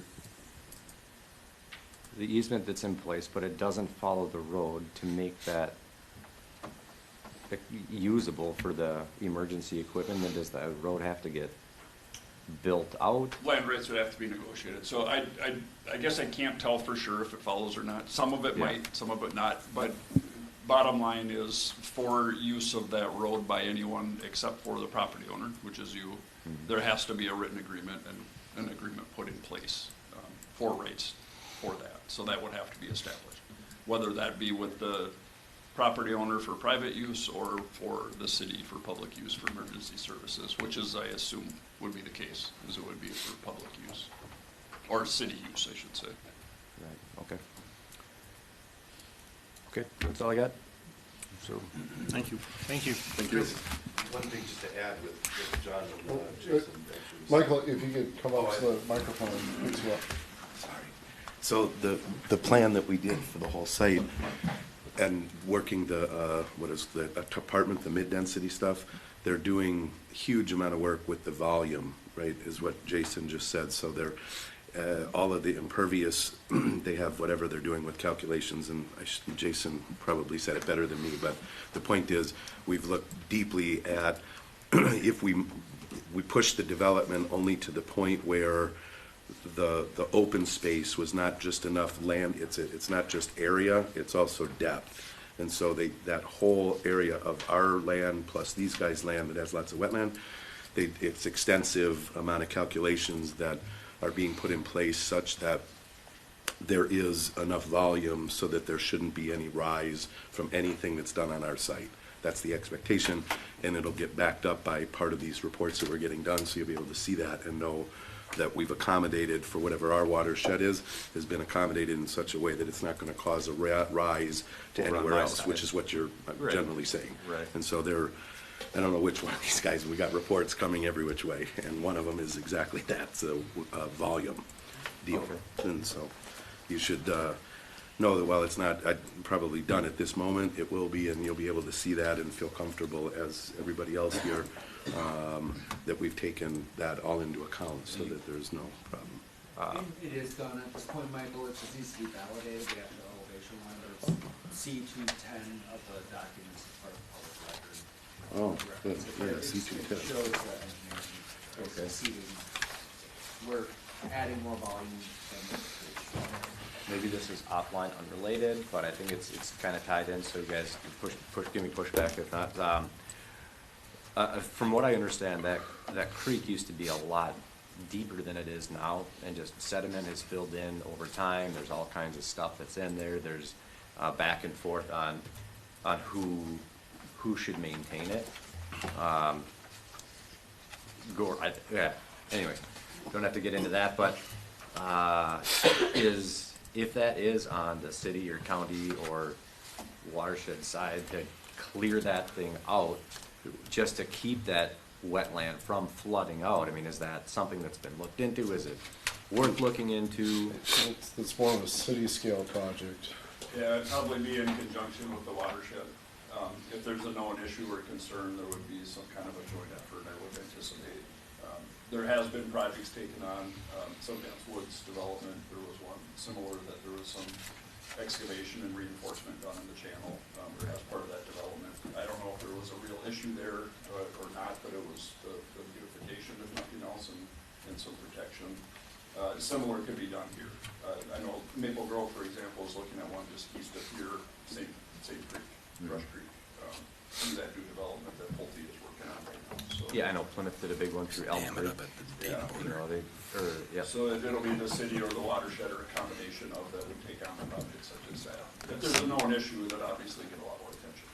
So if it was identified as being the problem area, then it would be higher up the priority. Okay, sounds like that's kind of down the road, like a different topic to kind of address, but it seems like, I mean, everything that Gordy's talked about, is that thing's getting more and more plugged up. You know, so we've got to take care of it. So, but I think that would alleviate a lot of what you got going on over on your side too, you know, come these rainfalls and Right. spring melt. Right. Yeah, the more volume we can dig out, the better, but there's also a limit with that, you know, like I told them, let's dig a big deep, but you can only go down, so there's all kinds of rules to it, but. Okay, that's good. Happy day. It looks Thank you. good. Yes, It thank looks you good. very much. Congratulations. Good to see that. So. Yeah. Thank you. Yeah. Anything else, guys? Just get it done. Thank you. Any other critical decisions or thoughts that you needed from us? Point of or- clarification, I guess, so, let's. Thank you, guys. We're done. Thank you. Thank you. Yeah, close it. Close the public hearing at 9:57. Parking, and so we had discussed going to the 10 by 18 foot stalls with the overhang along the 94. And then I don't know if there's, you know, if there's a need for additional 10-foot wide stalls or however you fit it. So I think where you can everyone's reasonably all get on it. the same page, it's just the details. I think I got the notes out, Yeah. I think we can come up with something that I believe you guys would agree with when we see you again, and when we see you again, we can make it Yep. work if there's We had the comment for having a median along the driveway entrance. Was that a reflection of the whole commission, or? I'd concur with Darren on that. Okay. If you can get it in there. And then these parking stalls on either side of the entrance would be used as proof of parking? Hold on. I believe it was, Darren's comment on the median was it based on the parking, or was it based Remove on? parking. Remove parking and probably put a And median. put a median? I'd be fine with either one. I definitely think removing the parking has a direct benefit Safety. to circulation Yeah. through there. The median. I could take or leave the Yeah, median. the median. It would matter. probably dress up the entrance to the community, to be honest with you. I'd like the suggestion of So- Yeah, I mean, I could take or leave it. I don't think it certainly doesn't hurt. I think the major benefit would be removing It's those the parking. 18 parking flow stalls, or and 16, safety. 18 parking stalls. Yep. That'll get flow into the site pretty well. I think that would be. As far as the layout and architecture of the building, no changes? No, I'd actually like to just commend Ben and his team. The use of materials, the consistency in how you're applying the materials, the way you're creating the massing with that consistency, I think is really nice. Thank you, guys. Yeah. When you made the comment on the return of the material to the wall, I get that wholeheartedly. So Yeah. glad I heard that. Yeah.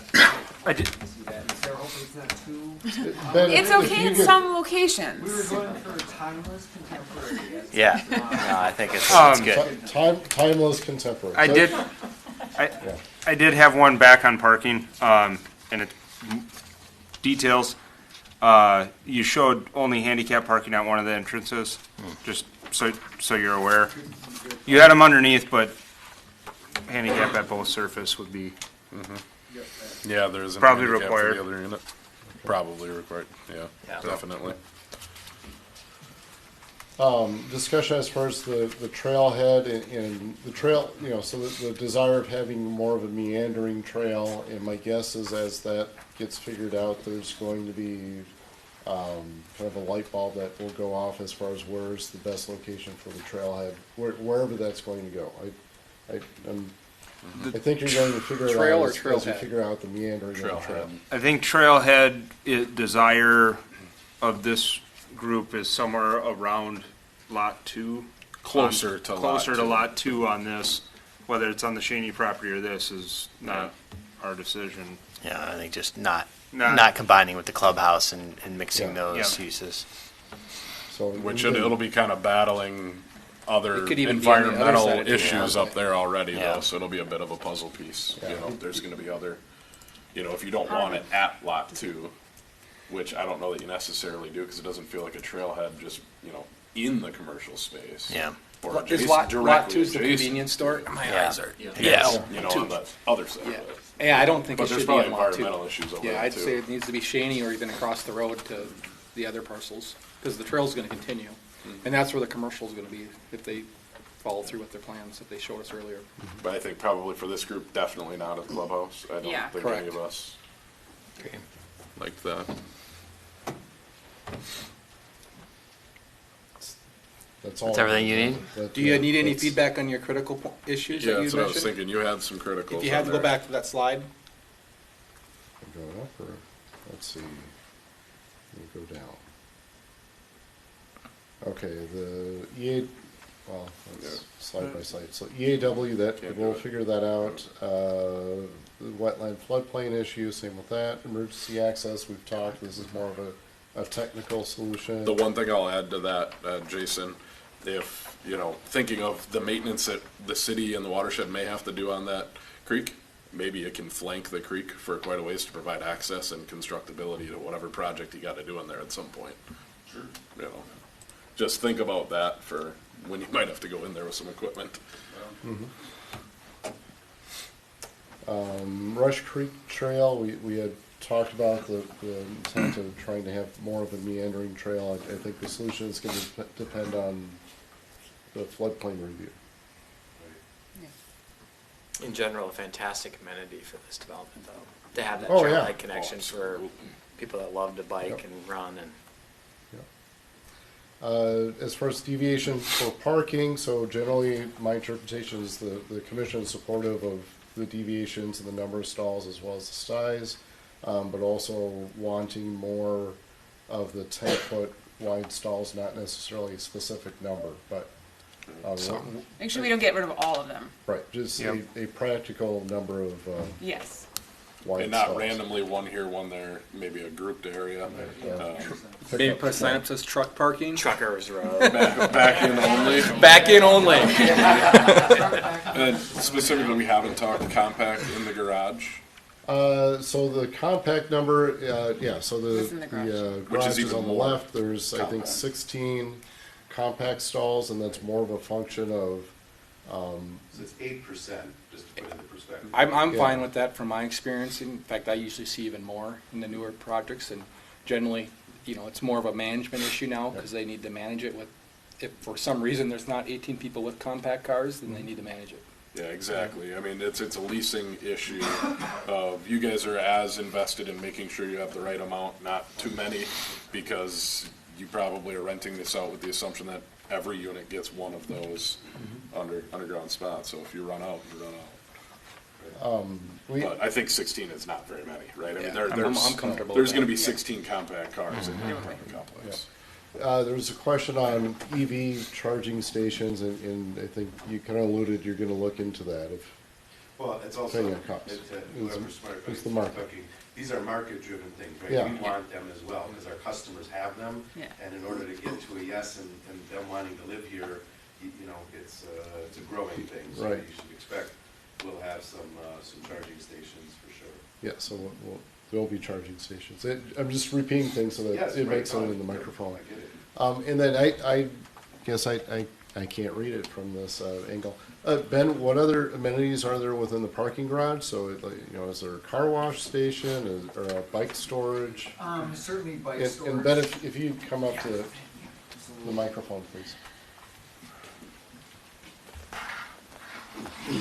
So yeah, I think the parking garage is pretty utility. It's pretty utility. It's parking, obviously, but we will have storage for bicycles, and also every parking garage stall will probably have some access to storage, whether it be in where the bump outs or the bays go. That's additional space that usually gets some kind of partition, and then people can rent that out additionally for storage.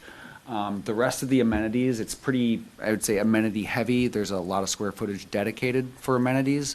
Knowing that the Riser Maple Grove project is just down 94, we've used that as a comparable. So I think you'll see that the space provided for the amenities and what we're planning to put in there for amenities building wide is going to be kind of comparable with what you'd see for higher end developments in the area for this one.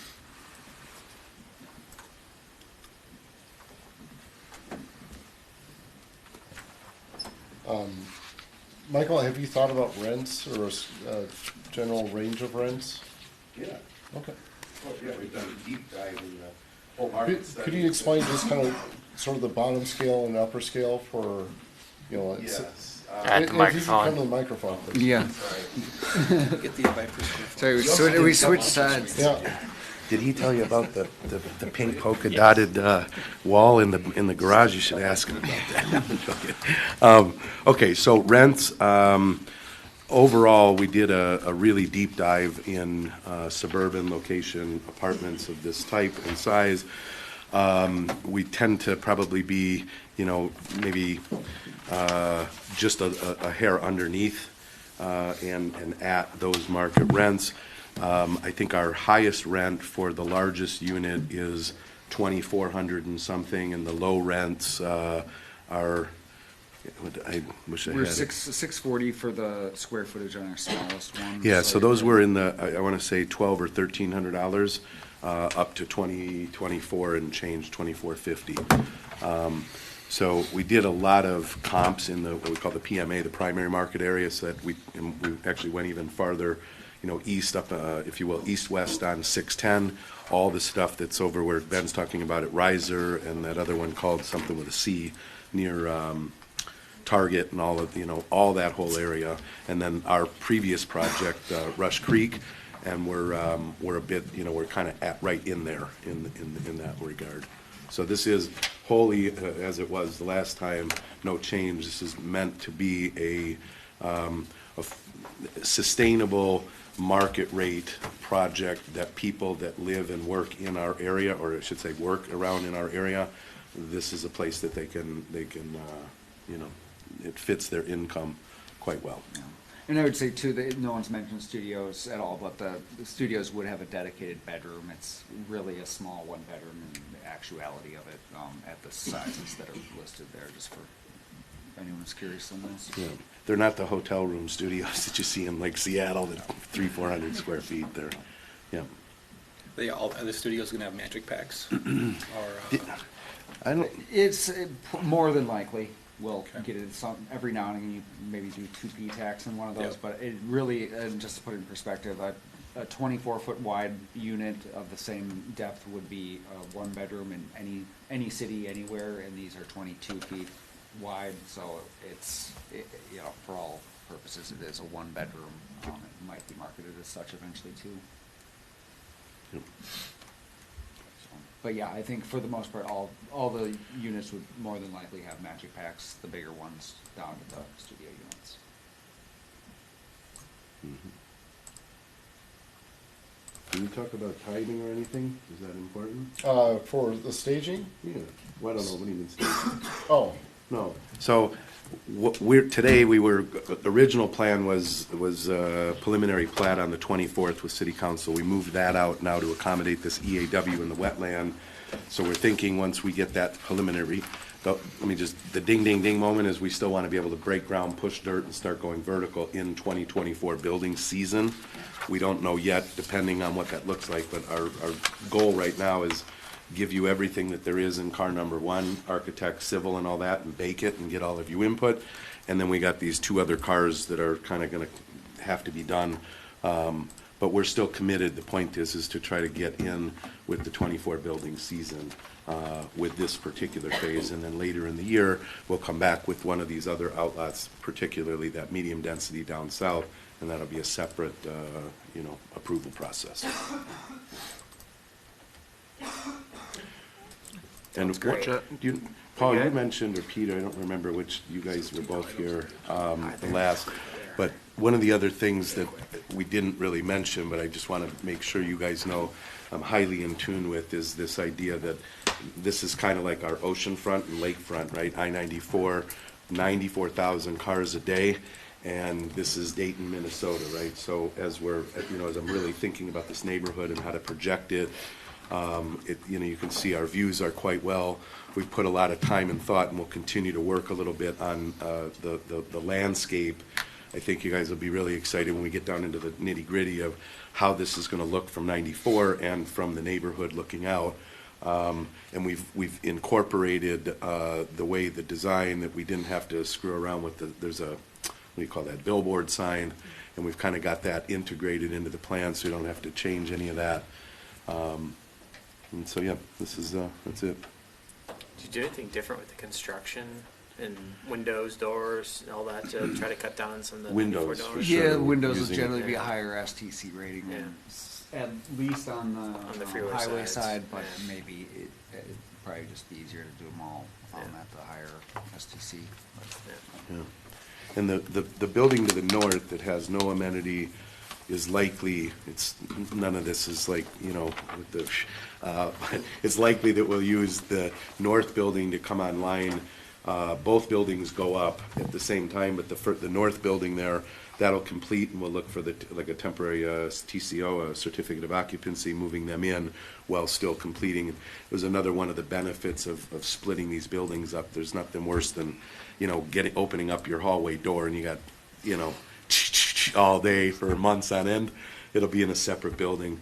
And overall, we've been thinking somewhere in the neighborhood of 11 to 13 months to get to building 1 with the TCO, and then the main building will finish off probably around month 17 from start date. So we got a 0 to 13 months, which will get us in.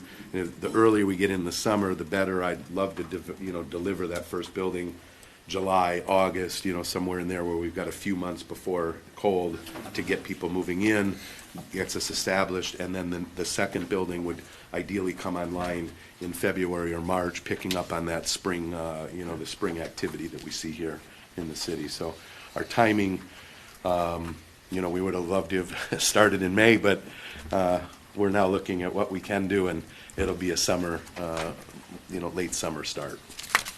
I hope interest rates are lower for you then anyway. We'll save you. Baruch Hashem, yes, and every other thing, yeah.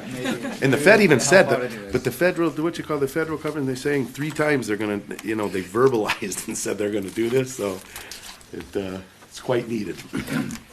Thank you, guys. Yeah, thank you. Thank Yeah. you. Very nice. Really appreciate it. John, did you have anything else? That last public Oh, benefit. John, Yep, no, public no, benefit, I no, just- we moved on. We'll figure this out next time, when the EAW is completed. I think it's pretty clear there's a public benefit, I'll just say I that. think it can be there, there's a lot of natural resources on this site, and the way in which they're mitigated and then enhanced and accentuated with the other amenities that you do on the site. There's plenty of natural resources here that, And you had a question too about should the applicant be dedicating land or paying park dedication fees?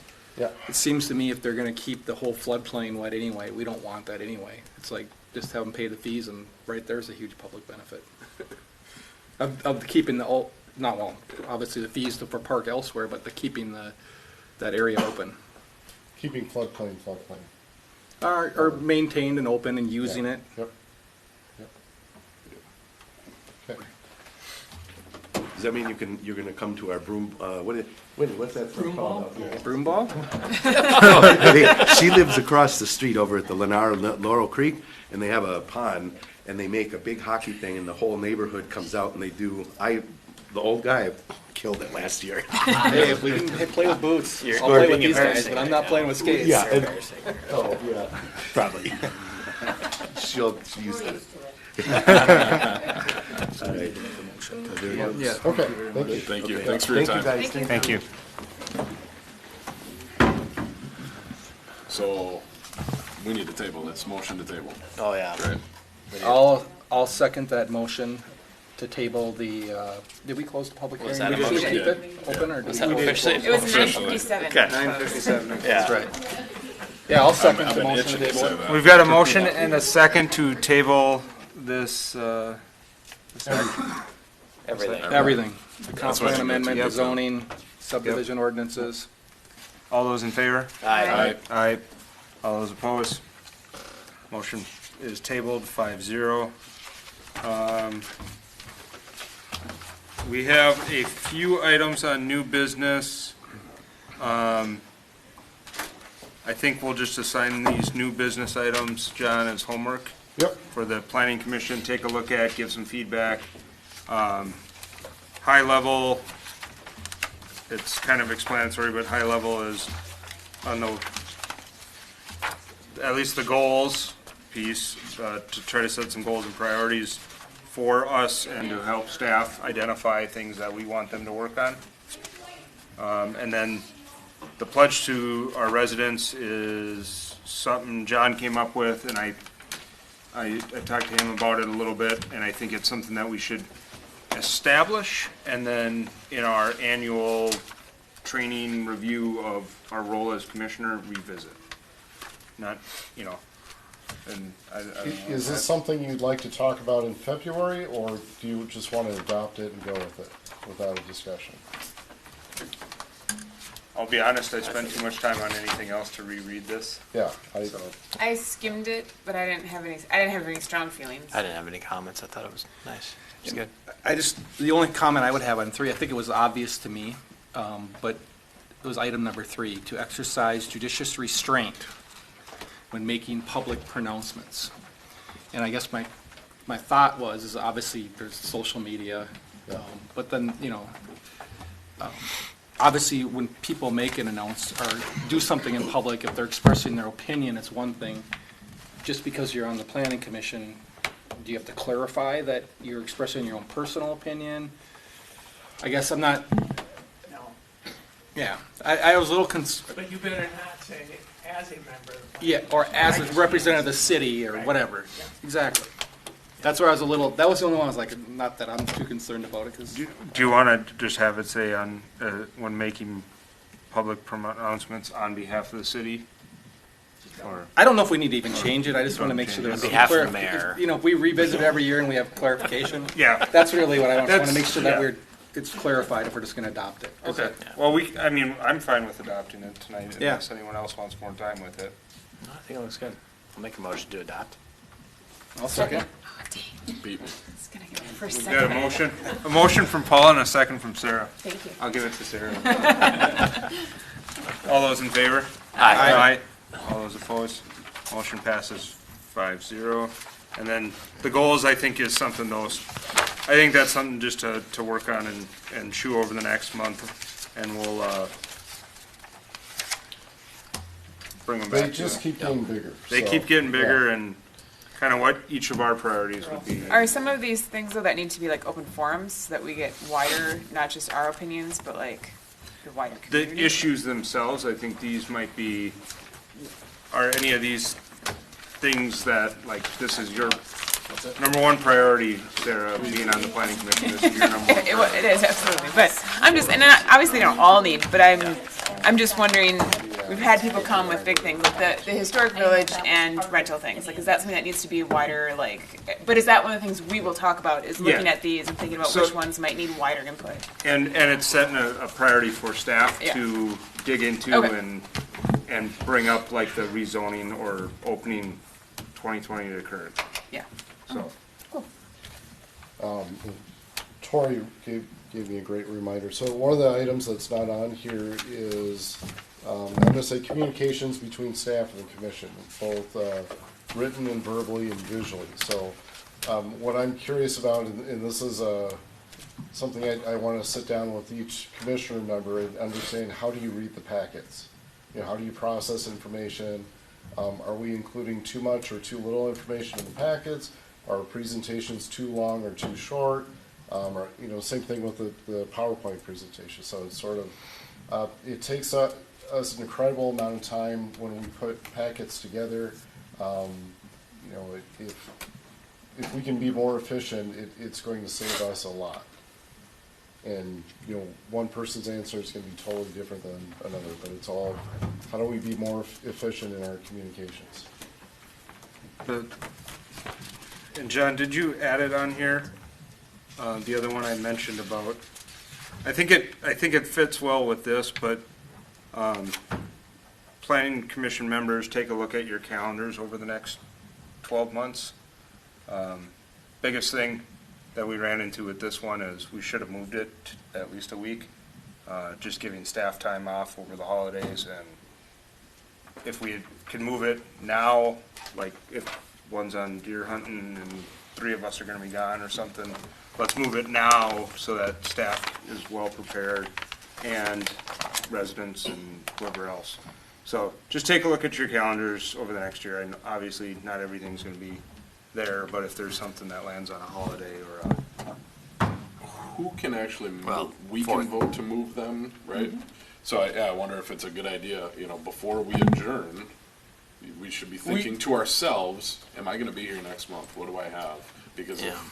if We gotta move it, usually do 1 month, but I think he's suggesting Even further. Yeah. even further out, just July is on the 4th, so Yeah. let's move that one. so July 4th, let's find a new date for that. Yeah.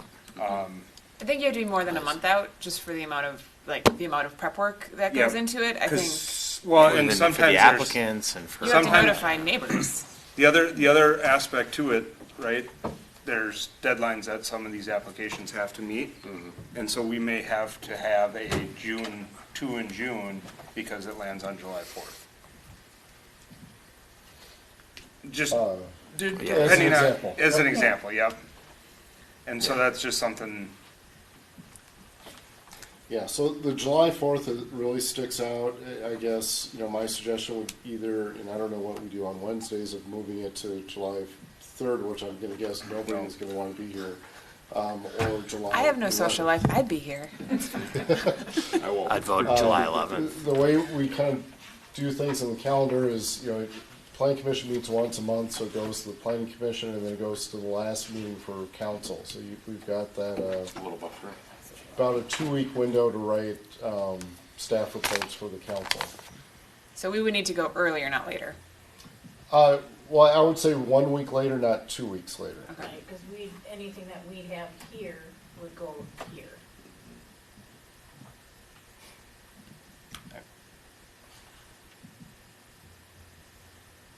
Does it always have to be a Thursday? No, but it can't conflict with Other meetings. council or park commission. And Park Commission is Tuesdays, I think. And keep in mind too, we have elections this, in So, 2024, so we can't interfere with anything on. Yeah, I don't think we need to solve July today. But No, we don't need to solve July We can think today. about it. I just want everyone to think about it. You know, for some reason you're planning a big week-long trip to Italy and everyone else is planning an overseas trip as well. I'm not planning a trip to Italy. I would never schedule trips over the first. Yeah, Thursday comes of the month. first.